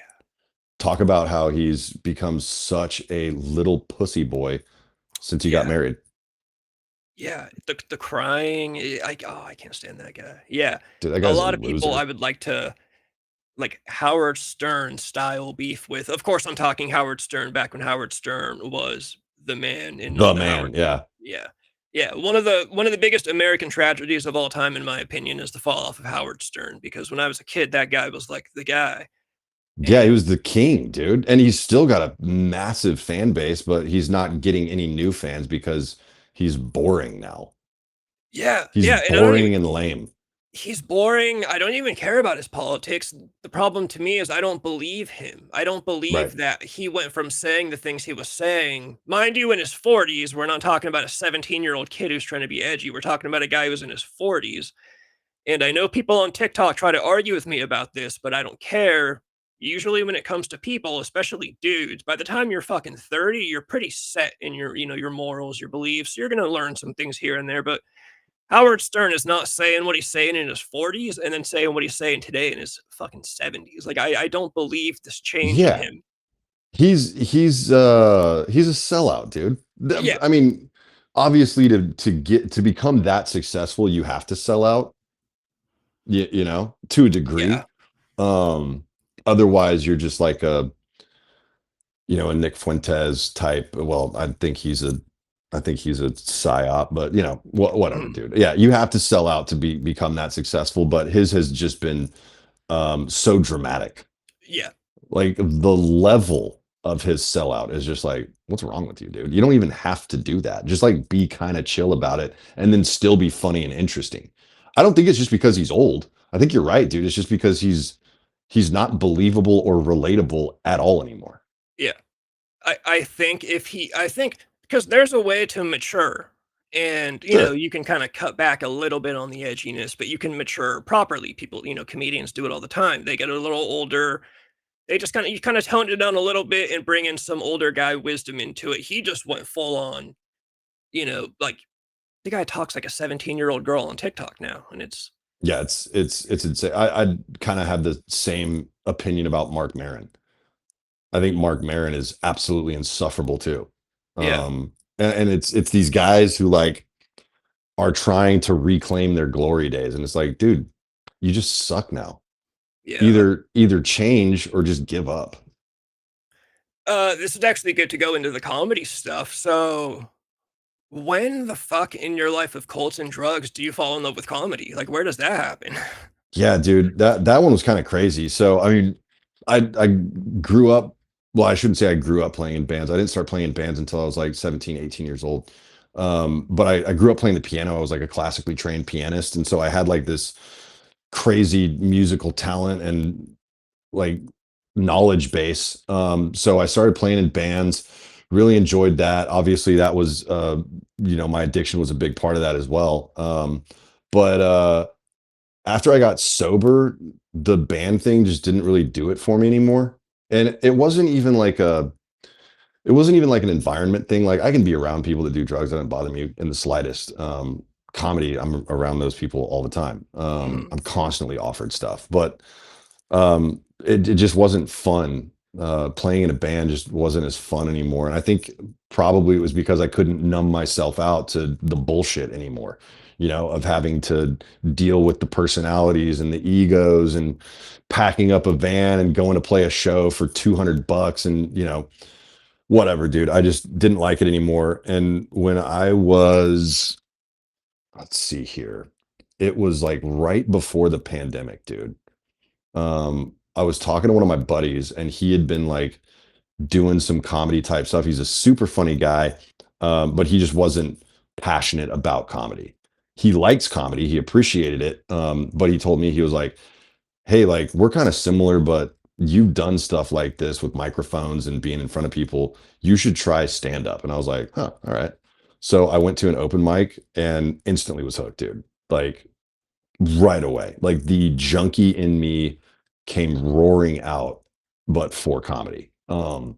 So yeah, dude, for the first like I mean, obviously I had to take a break during the pandemic because no one was allowed to perform. But I actually did some like drive-in movie theater shows, Oh, that's awesome. which oh no, it sucked. It was Oh, really? terrible. Yeah, dude, because you're on stage just telling jokes and all you're hearing are horns honking and seeing lights flashing. That's like supposed to represent the laughs, you know? I So it guess so, just yeah. sucked. But it was, I mean, it was a cool experience. I guess. Did some podcasting during the pandemic.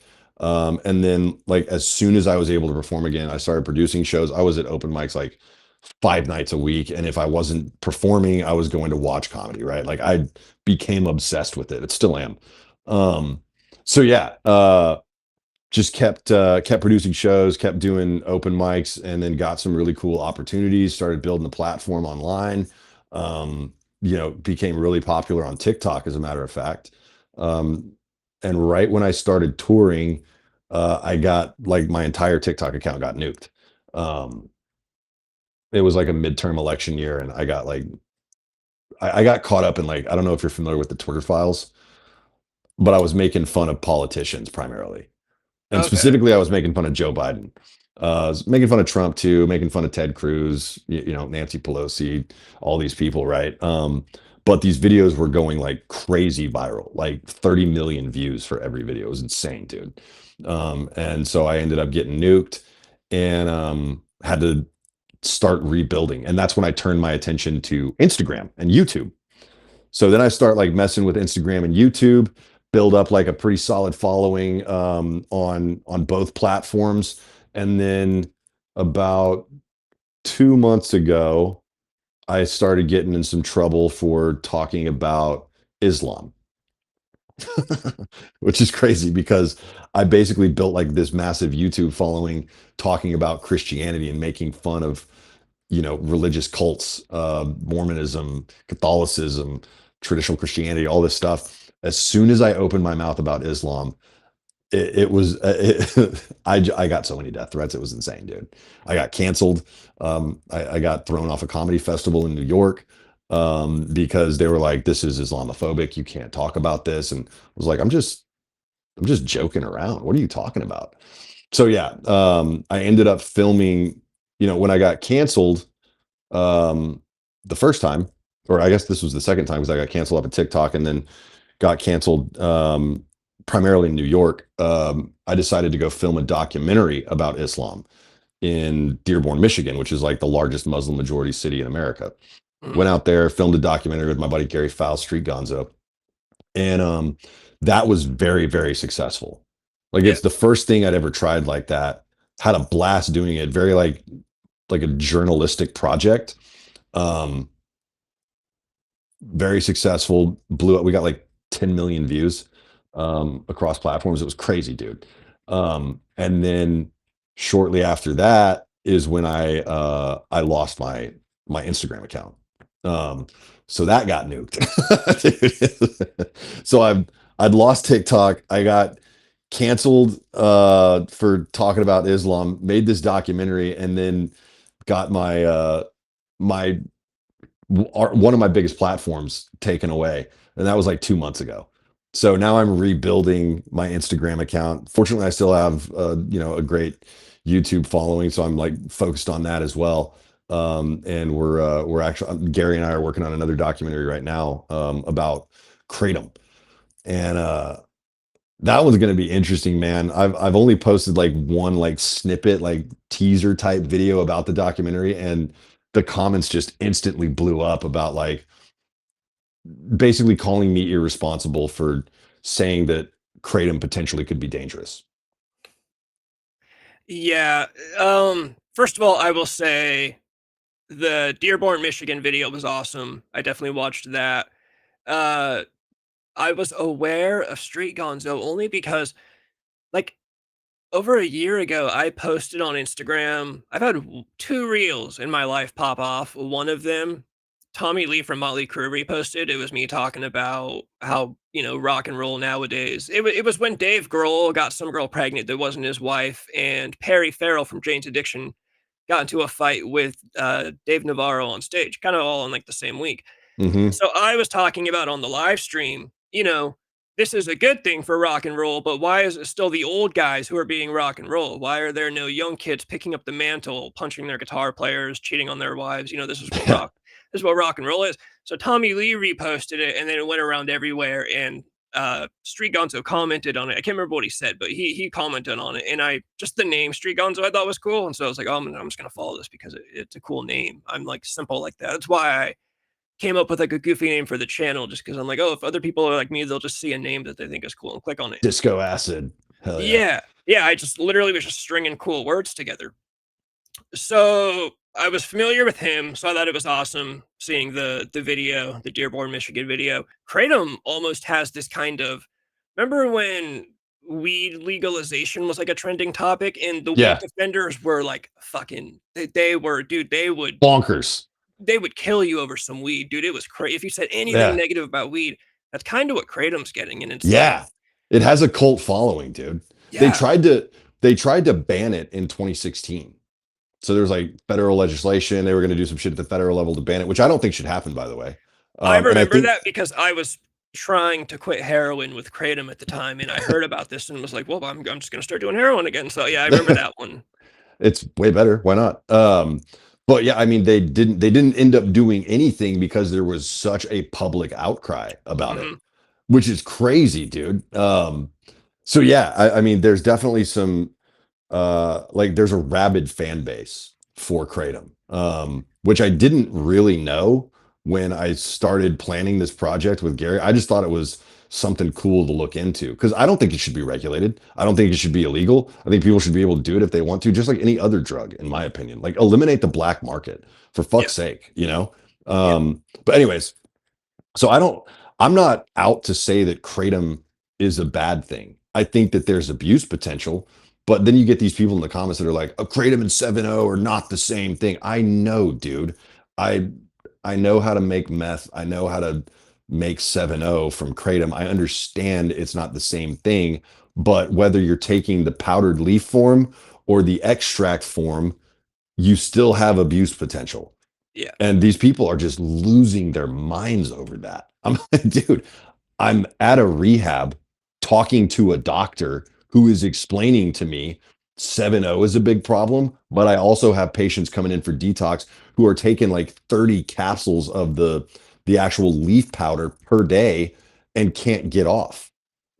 yeah, So it's I don't know, dude. There's always going to be like these people who just get up in arms. It happened with the Dearborn doc. Like, you know, what's interesting, man, is being in Dearborn and talking to those people. They were really cool people. I don't have a problem with Muslims. I don't have a problem with Islam.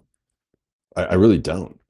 What I have a problem with is censorship mhm, and the erosion of free speech. That I have a problem with. And yeah, that's what was happening in Dearborn. And that's what's happening in our society today is if you say anything bad about whatever, well, not whatever religion, obviously there's some that you can say all the shit you want about, but there's a couple different religions that if you say anything about it, all of a sudden you're this hateful, anti-phobic, whatever, right? And it's like, no, dude, I'm just asking questions. And there's some stuff that is kind of sketchy that maybe we should look into. But no one hears that. You're just a hate monger. yeah, yeah. The censorship stuff bums me out. That's where I was gonna go before I remembered the comment about kratom having the cult following. The censorship stuff is a huge bummer, and even like at the most immature level, like the fact that there are just like bad words that you can't say, or like one of my biggest pet peeves is the fact that there are grown adults on TikTok saying pew pew because they need to stay monetized and they can't say gun. And I do the same thing, dude. it's like these aren't even bad words. These are words It's that describe negative infuriating, actions, but they're not bad words and they never have been. The tinfoil hat wearer in me thinks it's like them just trying to say, like, what can we get away with? Can we get a bunch of adults to say grape? Can right? we it's ridiculous. And then it gets into bigger things like you can't talk about an entire religion or you can't make Mhm. jokes about the jokes thing. I can't stand they've removed the context from everything. It doesn't matter Yeah. if you're joking. It doesn't matter if you're reading a quote from somebody else. It just is, don't say this. You can get pulled. You know, you talked about you had TikTok and Instagram pulled, and that's a lot of people's livings too. Like you're taking away Yeah. people's paychecks because they said something that you don't like, or, there was all this stuff with Facebook and Meta talking about how the White House was telling Mhm. them, hey, we need to keep these things. I don't know. There's a lot of things about modern day, like America and pop culture that kind of like bum me out on more of a joking level. Like I just think music sucks nowadays, but whatever, I can still go back and listen to whatever I want. But the censorship stuff like actually bums me out. Like I'll sit around and get depressed about it if I sit around and think about it for too long. It's like it's just fucking weird. It's like, It bro, we're all is. adults. If you don't And want kids seeing it, that's up to the parents. Yeah, it's all a psyop, dude. Because like, why do we have to say unalive? Are yeah, you afraid of people being aware of death? yeah, Like, do you want to paint a picture that we live in this perfect society? Is that like where you're trying to get to here? Are you just trying to brainwash an entire population that saying anything that could be perceived as negative is a problem? Well, and it's really frustrating because as a creator, I do have to be really careful about what I say. Otherwise, yeah, I get deplatformed. So it's not because I'm not saying pew pew or unalive or grape because those words offend me. I'm not saying it so that I don't get my account removed. yeah, I was talking to Gary the other day and I was like, dude, we're gonna have to be really careful with this Kratom documentary because I'm already seeing how people are getting flagged for it. Like it's yeah, you just you have to watch what you say, otherwise you end up with no audience. And yeah, and that's the thing. Like, yeah, I could stand on business and be like, well, fuck you. I'm gonna say retard and gun and kill. I'm gonna say all that stuff. But then I end up with no audience. And it's yeah. happened to me so many times at this point where it's just like, fine, dude, I'll follow the rules as much as I have to. So they do kind of win in that regard. And it Oh yeah, sucks, bro, because I would love to stick it to these people and just be like, you know, I'm going to say exactly what I want to say, but they have the power. They hold all the cards. And I don't want federal regulation of social media by any stretch of the imagination, but social media is supposed to be town square, dude. And you can say whatever you want in town square. Now there may be public consequences for that. Like mhm, if I go out and scream the N word in a library, yeah, there's probably going to be some consequences for that. But on social media, you could have a following of 1 million people, and the next day it's gone. yeah, That's not town square to me. That is heavy, heavy censorship. yeah. It's a huge bummer, and how bad it is, or I guess how deep it is. I recently learned this. Back in like 2015, me and a girlfriend, we used to drive up to Seattle because I was a big Nirvana and Kurt Cobain guy. So we drive up through Aberdeen and then go to Seattle. In Seattle, there's a museum. It's called the Museum of Pop Culture. It's a museum of pop culture. So they've got a whole exhibit dedicated to Nirvana and Kurt Cobain. And when I was there, this wasn't a thing because this was like I said, 2015. I consider 2016 to be when the world started or when America started going this way. I think Mm. I think when Trump got elected, that's when I first started reading about college kids needing to lock themselves in broom closet safe spaces to cry about elections. And I was like, dude, when I was in school, somebody won an election. It was you do your homework, Yeah. But I got a comment on TikTok because I was talking about this on TikTok, and somebody said, yeah, I went to the Museum of Pop Culture in Seattle recently, and on the plaque about Kurt Cobain, it says Kurt Cobain unalived himself. I was like, "Oh, museums are like now adopting this language. It's not Is just that like true, dude? that's it's from a TikTok comment, so I guess grain of salt, but that's a museum. That's like a real people go there to learn things. This isn't just TikTok. It sounds like it's like a thing. I guess Yeah, everywhere. you gotta I'm wonder where that's coming from. You gotta wonder, like, okay, are they just trying to make us so complicit that we'll just do whatever our tech overlords tell us to do? That's kind Like, of what I is think. is that what it is? I don't know, dude. Yeah, I guess if you customize the environment to fit whatever narrative you feel like should be the pop culture, which is really just social media today. Yeah, um yeah, I mean, if you can force a bunch of people to talk a certain way, then you can control them. Yeah. So That's I was gonna crazy. say, I was gonna ask you, and this actually worked out pretty well too. So you get into comedy, you fall in love with comedy. Is this kind of how you start getting into like more social topics? Is the Mhm. censorship stuff? Is that kind of when you? So you start off, you're like, I want to be a comedian. You build your pages, and then you realize, oh shit, like there's all this censorship going on. So now I want to get into some more serious topics too. Because like I said in the Yeah. beginning, I think of you as like a best of both worlds guy. You can be funny, and then you do the Dearborn, Michigan documentary, which was a more serious, you know, thing that you tackle. Not a lot of comedians do stuff like that, so I think that's pretty cool. So I guess that would make total sense as to how you get into both sides. You start off just wanting to be funny, and then you're Yeah. like, "Oh, I'm actually not allowed to be funny all the time, or at least the way that I wanna be," You it get punished for it, dude. Yeah. yeah, It's crazy to me that unless you are plugged in, and this goes back to kind of like the selling out mentality, right? Unless you're plugged into the right networks, let's say, mhm, and you're just trying to exist as an independent guy, you really are. It's day to day, dude. Like my Instagram could get removed again tomorrow. You yeah, know what I mean? Because I make a joke about, you know, who's destroying the country right now. And it's very much of a setup joke, right? And someone in the audience yells, Jews. And I'm like, no, it's the Dallas Cowboys. What are you talking about?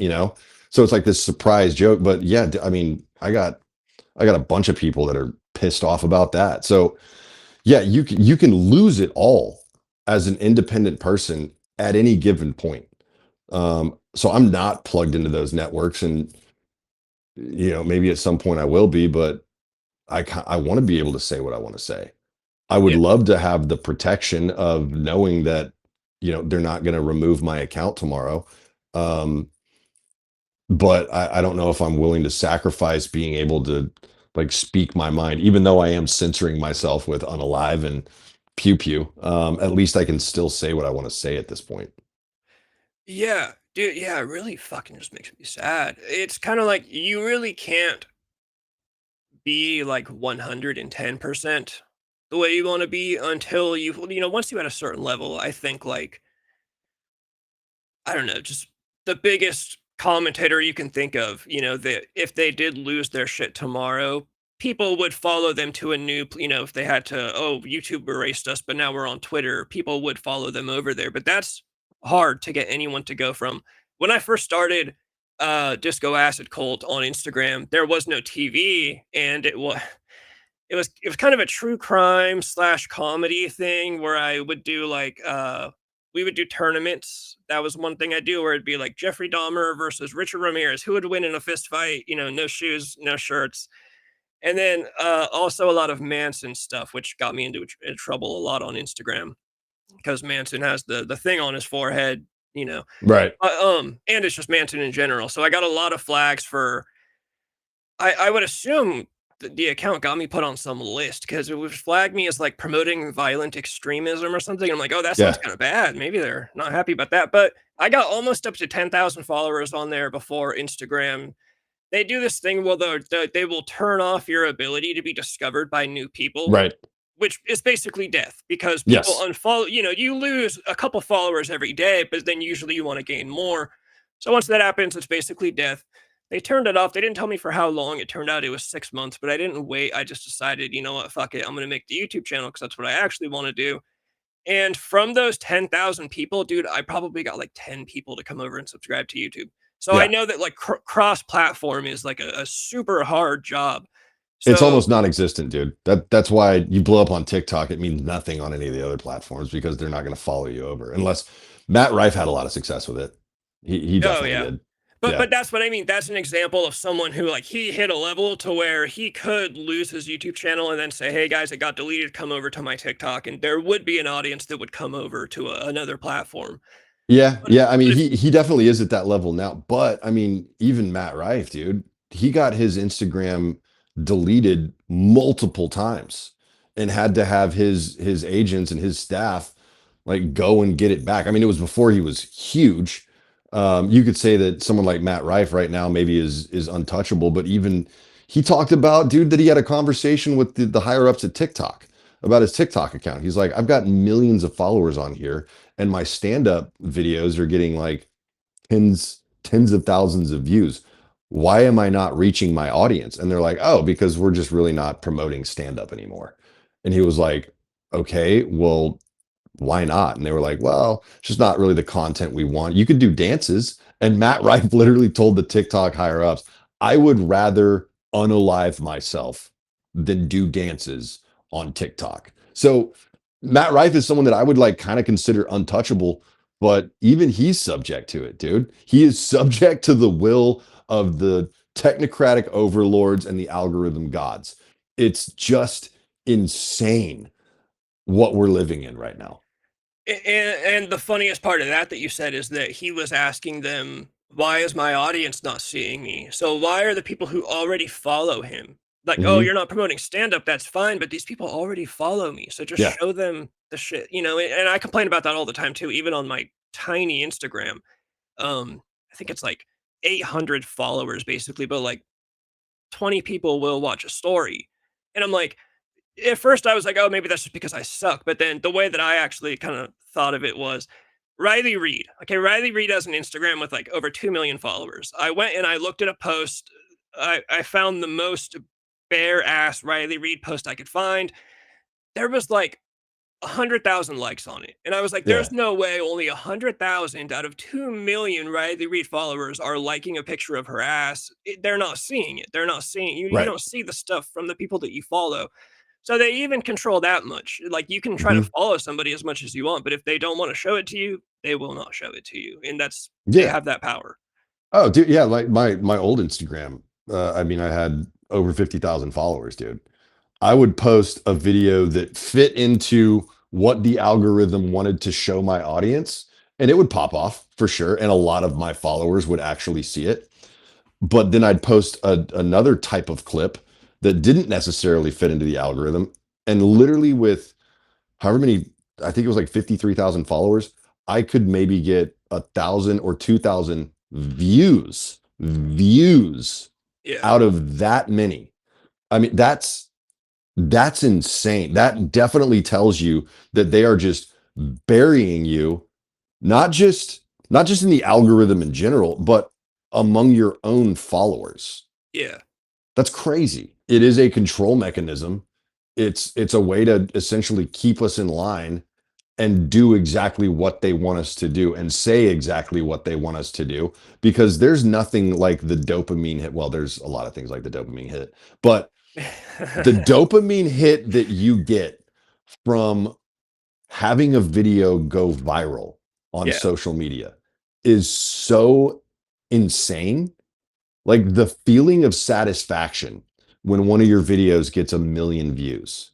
It's crazy, dude. Like it really does kind of suck you into the platform. And I think that's how TikTok became so successful, is because 80% of their views and likes and engagement on TikTok is just fake. It's not real. It's not real people. It's just bot accounts that I think TikTok planted within their own platform, Uh-huh. right? So you could be a creator with 500 followers, but still get 1 million views on a video. And now you're just chasing that dragon Yeah. forever, just trying to find that next video that'll get you 1 million views. So they're just, it's another control mechanism. Social media, um, I mean, I don't want to call it a psyop necessarily. I think social media can still be a very good thing, but I think that the the technocratic overlords are absolutely using social media to control and manipulate us, for sure. You might not have an answer. I guess it might be kind of hard because sometimes I can't even think of an answer. I'm cynical, so I tend to say that I would prefer the old way, but then I get into the nitty gritty. There are pros and cons. Would you rather, like, let's say, stand up comedian, that's what you want to do, that's your career. Would you rather have social media, or do you think you prefer it the old fashioned way where it's, just, I think it was just gigs. I would assume it was similar to being a musician. It's just gigs until the right person shows up. You get a Right. TV show. That's so tough to say. I have thought about that actually, because there's the old school guys that refuse to do social media. They're like, no, I'm going to perform until, I get my break. Well, they're not. They're not going to get their break unless they go to LA and an agent happens to notice them, and then maybe something will happen. Um, so there are those guys who just refuse to do the social media thing, and then there's guys who never would have had a shot without social media. I Yeah. mean, Matt Rife, I'm going to use him as an example again because it it it captures it so perfectly. Matt Rife toured with Ralphie May, one of the biggest comedians of his time, both in popularity and size. Huge. He was a huge, huge person. He was on Wild and Out. He dated Kate Beckinsale. I mean, that guy should have been a star a long time ago, but it wasn't until he got famous on TikTok that he really started becoming the successful Matt Rife, selling out arenas, setting ticket sales records. He posted something recently where he's like the number one ticket selling artist, not just comedian, but artist. That's crazy. That's bonkers. He would not have necessarily had that opportunity had it not been for social media. So it's a double-edged sword, dude. And as shitty as it is, you have to play by social media's rules. There is no room for being like a rebel, if you will. Social media will just fuck you ultimately. You can you can do rebellious stuff, you can act in rebellious ways, but you still have to follow their rules. And so, yeah, it's got its pros. Obviously, it's got its cons. Um, but yeah, I mean, before TikTok, Matt Rife, I mean, it's still a very funny comedian, very good comedian, but he could barely sell 100 tickets for a show. And now he's setting ticket sales records at arenas across the country, not just arenas, stadiums. Oh yeah. Yeah, I don't keep up on too many comedians, so I think I do forget how big he is sometimes, but then of course he'll pop up on a random as I'm scrolling and then yeah. He's huge. Yeah. One of my buddies tours with him, dude, and it's insane the experiences that he's having on tour with Matt Rife. It's bonkers. Dude, so I'm gonna let you go soon, I promise. I'm literally gonna tack on this random question here as Yeah. probably my last one because I forgot to get to it. Probably a few minutes ago would have been the best time to do it, but one of the things you do that I really like is you do the thing where you go out and talk to people and just record. And Oh man, on the you street stuff. Yeah. Yeah. yeah. I love that genre. I think it's like, dude, that's like the best. You actually just go out and talk to people on the streets, at protests or whatever. I love doing it. Yeah. I saw you had a recent one where you were asking people about the Drewski as Erica Kirk thing, and Yeah. all of them immediately were like, "Yeah, of course, it's funny." Some of them were even like, "That's a comedian, and comedians can say what they want and do what they want." And then, of course, you said, "What about Theo Vaughn as Michelle Obama?" And immediately they all flipped and said, "Well, no, that wouldn't be cool. I don't know about that." So I was gonna ask, do you believe these people when they say shit like that, or do you think they just know that they're on camera, so they have to say a certain thing? Because I'm always torn on Mm. when I see these videos. Like, do they really believe this shit, or do they just know that they want to keep their girlfriend or their friend, so they have to answer right? No, they believe it, dude. They 100%. It's not just because they're on camera and they're worried about getting stuck in a gotcha moment. No, Huh? it's legitimately what they believe, and they've been conditioned to believe that. They have been brainwashed into believing that it's totally fine for Drewski to dress up as Erica Kirk, which was hilarious, objectively. Of course, People who are saying it wasn't funny are stupid. it's hilarious. That was so funny. Yeah, Even the way he like looked at the camera with like that I mean, it was perfect, dude. yeah, And just the true. fact that he represents like the linebacker version of Erica Kirk is even funnier. Yeah, But yeah, to think that that is perfectly fine, um, so funny, but then to turn around and say, well, if Theo Vaughn, and I'm not even going to use Michelle Obama because people were like, well, that's not current, that's not relevant. Why would that be funny? If Theo Vaughn dressed up as Jasmine Crockett or Yeah. AOC or Oprah Winfrey that all of the sudden there's so much historical trauma associated with this. There's oppression that no, there's not, dude. I could if Theo Vaughn just smeared some black shoe polish on his face and then went and did a skit. Yeah, that's a problem. Or a sketch. I can't believe I just said skit. If he went and did that sketch, yeah, that you could say is a problem, right? Because that would be, blackface. But if he's doing full makeup in order to look like Jasmine Crockett or AOC or Oprah Winfrey or Michelle Obama, whatever the case may be, how are you going to have a problem? That's nothing like blackface. Yeah. I mean, Robert Downey Jr. did it.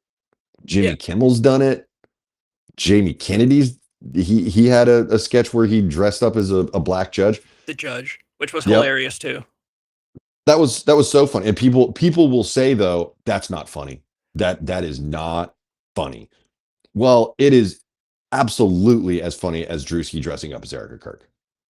Yeah. Period. It's just that we have been conditioned to believe that if you are dressing up, if you're a white person dressing up as someone from a different ethnicity, Mhm. that is hateful.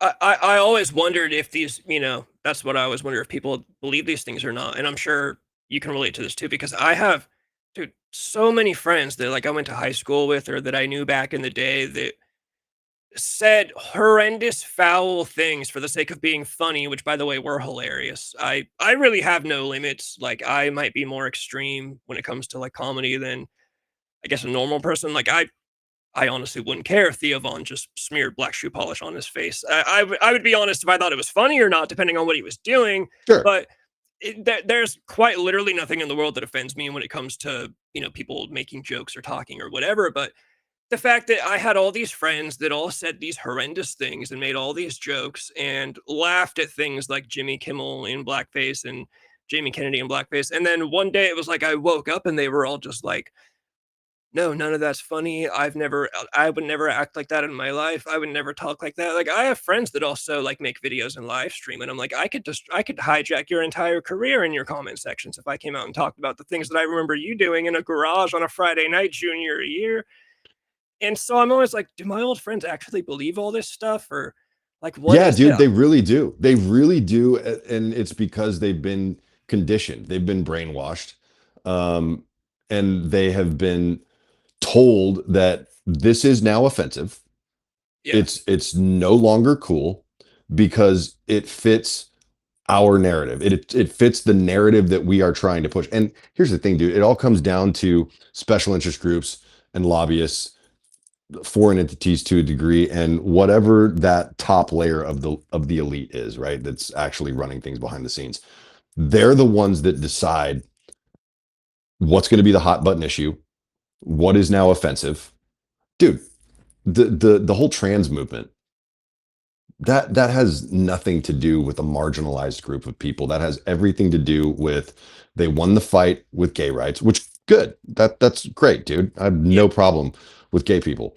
Um, they won that fight, but so many people's livelihoods were dependent on continuing that fight. So they needed People's a new fight. salaries get paid to Mhm. fight that day in, day out, get the legislation passed, change the public narrative, change the perception, right? So once the the L and the G were free, right? Now we've got to turn our attention to something else so that we can continue this money machine. Mhm. And that's the only reason that the trans movement is what it is today. Yeah. That's the only reason. And once they've won that battle, then it'll be on to the next thing, dude. Yeah. And, having a sexual relationship with your pet will suddenly be the new hot topic. And if you think that's wrong, then you're a hateful person. And it doesn't hurt that the tea is extremely beneficial for like the medical industry and the pharmaceutical. That's kind of what I always think of when I think of that stuff. That it's they're Yeah, lifelong customers to doctors true. now, and But it's such a small percentage of the population of people that are actually doing that.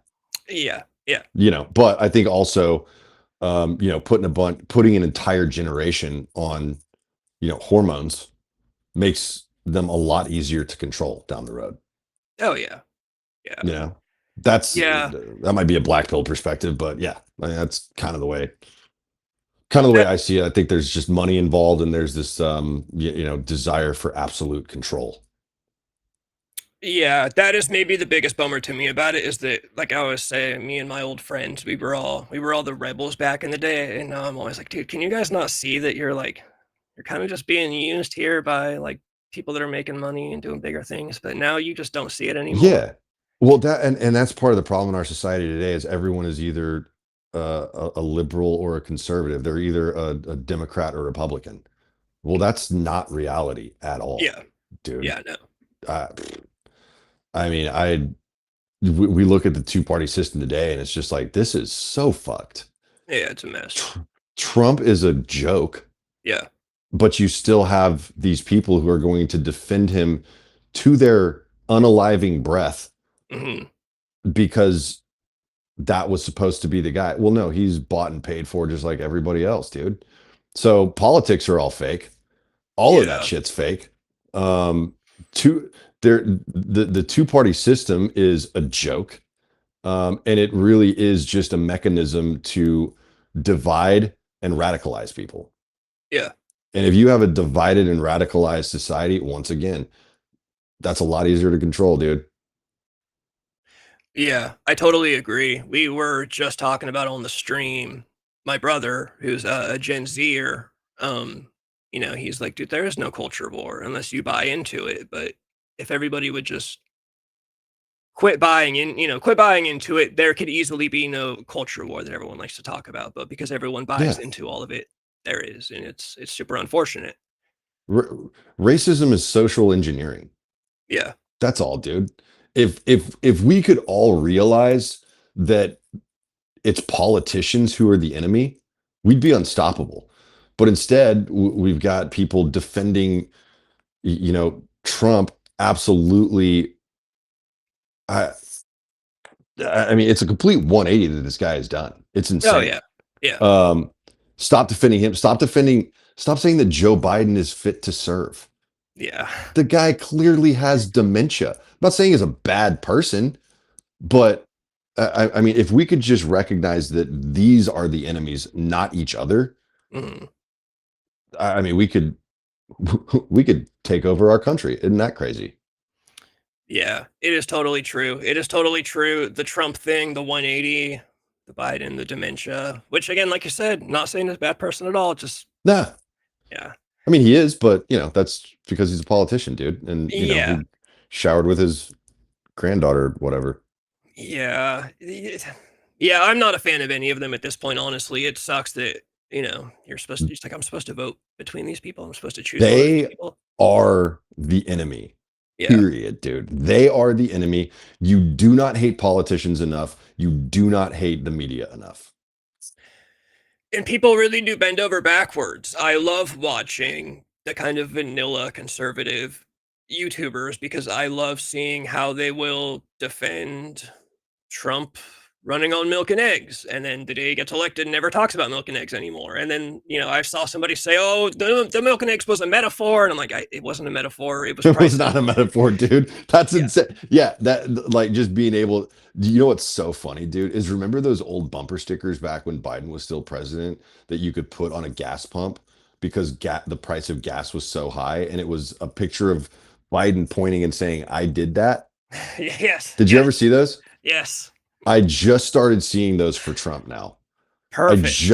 So now it's Trump pointing at the gas price saying, "I did that," because they're one in the same, dude. Yeah, None of them are any different. They're all in bed together and they are all against the people. Well, they're all against the people unless they can control them. yeah. I love always pointing out the Jimmy Carter funeral, Obama and Trump have sitting around having a good laugh together, thinking about, Yeah, dude.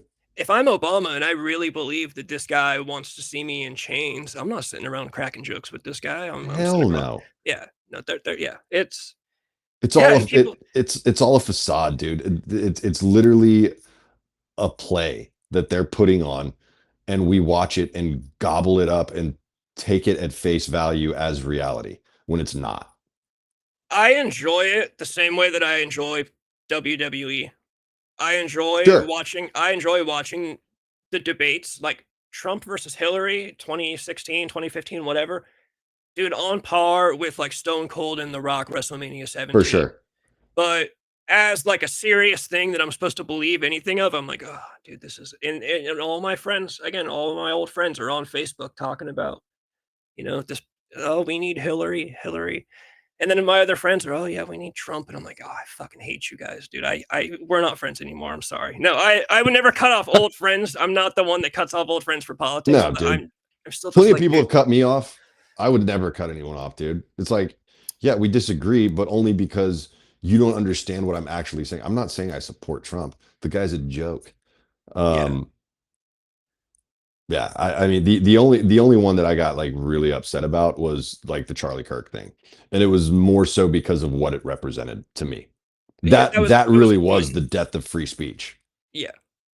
I do actually have one friend that never cared for anything politics or, like, couldn't even tell you, like couldn't even tell you a word from the song "Espresso" by Sabrina Carpenter, like, didn't keep up on anything, and I was very jealous of him, and the Charlie Kirk thing happened, and we went to school together, he saw all of the people from our high school, talking about how fucking hyped they were that this dude just got shot like that, and he was like, "Dude, what the fuck is wrong with all these people?" And he started getting Yeah. into it because of that. And yeah, same thing. Dude, like, whatever you wanna think about the guy, bro, like, nobody needs to be getting shot like that in front of people, like, that's horrendous, and No. I think a lot of the problem is that the separation of the iPhone screen, because I always say, all these kids talking about it's so cool what happened to him. Bro, put this guy in the same room with you and make that happen, have that happen 3 feet from you, get some of the spray on you, and tell me you're still excited about it. You see him as a cartoon character on a phone screen. Oh, You for don't. sure. Yeah, Yeah. well, there's this detachment from reality, but also at the same time, like not realizing this was the guy that wasn't a politician, and whether you agree with him or not, he's out there having conversations. Mhm. Like he's reaching out. Again, if you think what he's saying is hateful, that's fine. That's your prerogative. Like that's your interpretation of it. But he's still the guy that is just trying to have a conversation in public Yeah. on a platform. He's not the politician. He isn't creating the policy. And that's the one that you're going to have a problem with? What? That's Yeah. insane. It was also really funny to see the people talking about how radical he was, and it's like, are you guys aware of what's out there? Have you guys been on Rumble? Have you guys been on Kick? Have you guys been on, like, yeah, he was the right sure, he was He the was not radical. the extremist at all. Yeah. No, that was eye-opening to see how many people thought he was just the most extreme far right guy, and I'm like, "Oh, you've just never been to the other side of town." That's all that is. Right. Well, all they're seeing is the normal stuff that the algorithm feeds you. Yeah. And that goes back to our conversation on censorship. The people that I mean truly are concerning, you're not going to see them on your algorithm because the tech overlords don't want you to see it, right? Yeah. Even though it's important for you to see so you can have a true understanding of reality. Uh, just because you hide it from the phone screen doesn't mean it doesn't exist. So yeah, you've got people thinking Charlie Kirk is an extremist when there's people like Nick Fuentes out there. Mhm. What? Yeah. I always point to I don't know if you've heard of that Gypsy Crusader guy. That's usually my Okay, Yeah, okay. he's crazy. That's usually where when I'm like, "Do you think Charlie Kirk was extreme, brother? Like, you really have not been around. Like, there are people like this out there that, Well, I actually think that the reason we started seeing a lot more content from people like that on the normal algorithm is because the tech overlords realized, oh shit, this guy's dead. And now we're radicalizing a bunch of people who have a problem with the death of free speech. Uh-huh. So now we need to show everyone, hey, this is what's actually out there. Just so you know, this is what's out there. Before you go and side with the conservatives, these are the conservatives. Yeah. You don't want to be in this camp with Gypsy Crusader and Nick Fuentes and Tucker Carlson. I really think that was I think that was a strategic move, where they had to expose the larger public to people like this so that there was an awareness. Oh fuck, we don't want to go that way. We don't want to go that far. You know what I Mhm. mean? That makes a lot of sense because those people really did start popping out. Like Fuentes really, I mean, he's always been big, but he really Not popped off. publicly though. I mean, Yeah. not like in a mainstream sense at all, dude. Yeah. Not even remotely. But yeah, I think they did that intentionally, Mhm. to scare people into staying away from conservatism. Not only that, but one of the first theories was, oh, the shooter was a Groiper, was a Nick Fuentes follower. Yeah. I mean, if you're worried about people, veering too far right because Charlie Kirk got gunned down at his own event, well, what better way to keep you away from the right side of things than to say, hey, it was actually a far right guy that's responsible for it. The world and politics and the internet nowadays are fucking wild. Dude, it's a hellscape. It is a Yeah. dystopian hellscape. Della likes to say dystopian hellscape a lot. And she's right, dude. It's a clusterfuck Yeah. No. online. But then you get out there in the real world, dude. Oh, yeah. And you go to Walmart and you're just like helping an old lady grab something off the top shelf, and you're talking to the Mexican lady that you guys can barely understand each other, but you're having a good time trying to talk. Oh, I love going like, yeah, I love when Yeah, that stuff dude. happens. The real world is not as terrible as social media would have you believe. But that's part of the brainwashing. That's part of the control. The people that I talk to at protests and rallies and stuff, they are on either side. They are so far in the minority. Like that. The guy who says, I don't have a problem with Drewski dressing up as Erica Kirk, but Theo Vaughn dressing up as Michelle Obama would be highly, highly offensive. That's not a real person. He Yeah. really believes that, but he's so far removed from reality that it doesn't even count. I am very black pilled, I can't lie. I am very black pilled that the internet will eventually leak out into the real world more if it keeps going the way it is and things will become like that. But yeah, for right now, you can go to the store and you can get along with everybody. Yeah, man, go touch grass, go to a lake, go to a river, get in the water, man, heal your mind. Because Yeah. it really isn't all like that, dude. And these people, they want the social media wants you to believe it is. The people who run these bot farms to constantly slam you with this incredibly negative and honestly depressing content. Yeah. Um, they want you to think it's much, much bigger than it actually is. Mm. Now, the problems in our government are as bad as it seems. The Yeah. problems in our government are almost irreversible. Yeah. But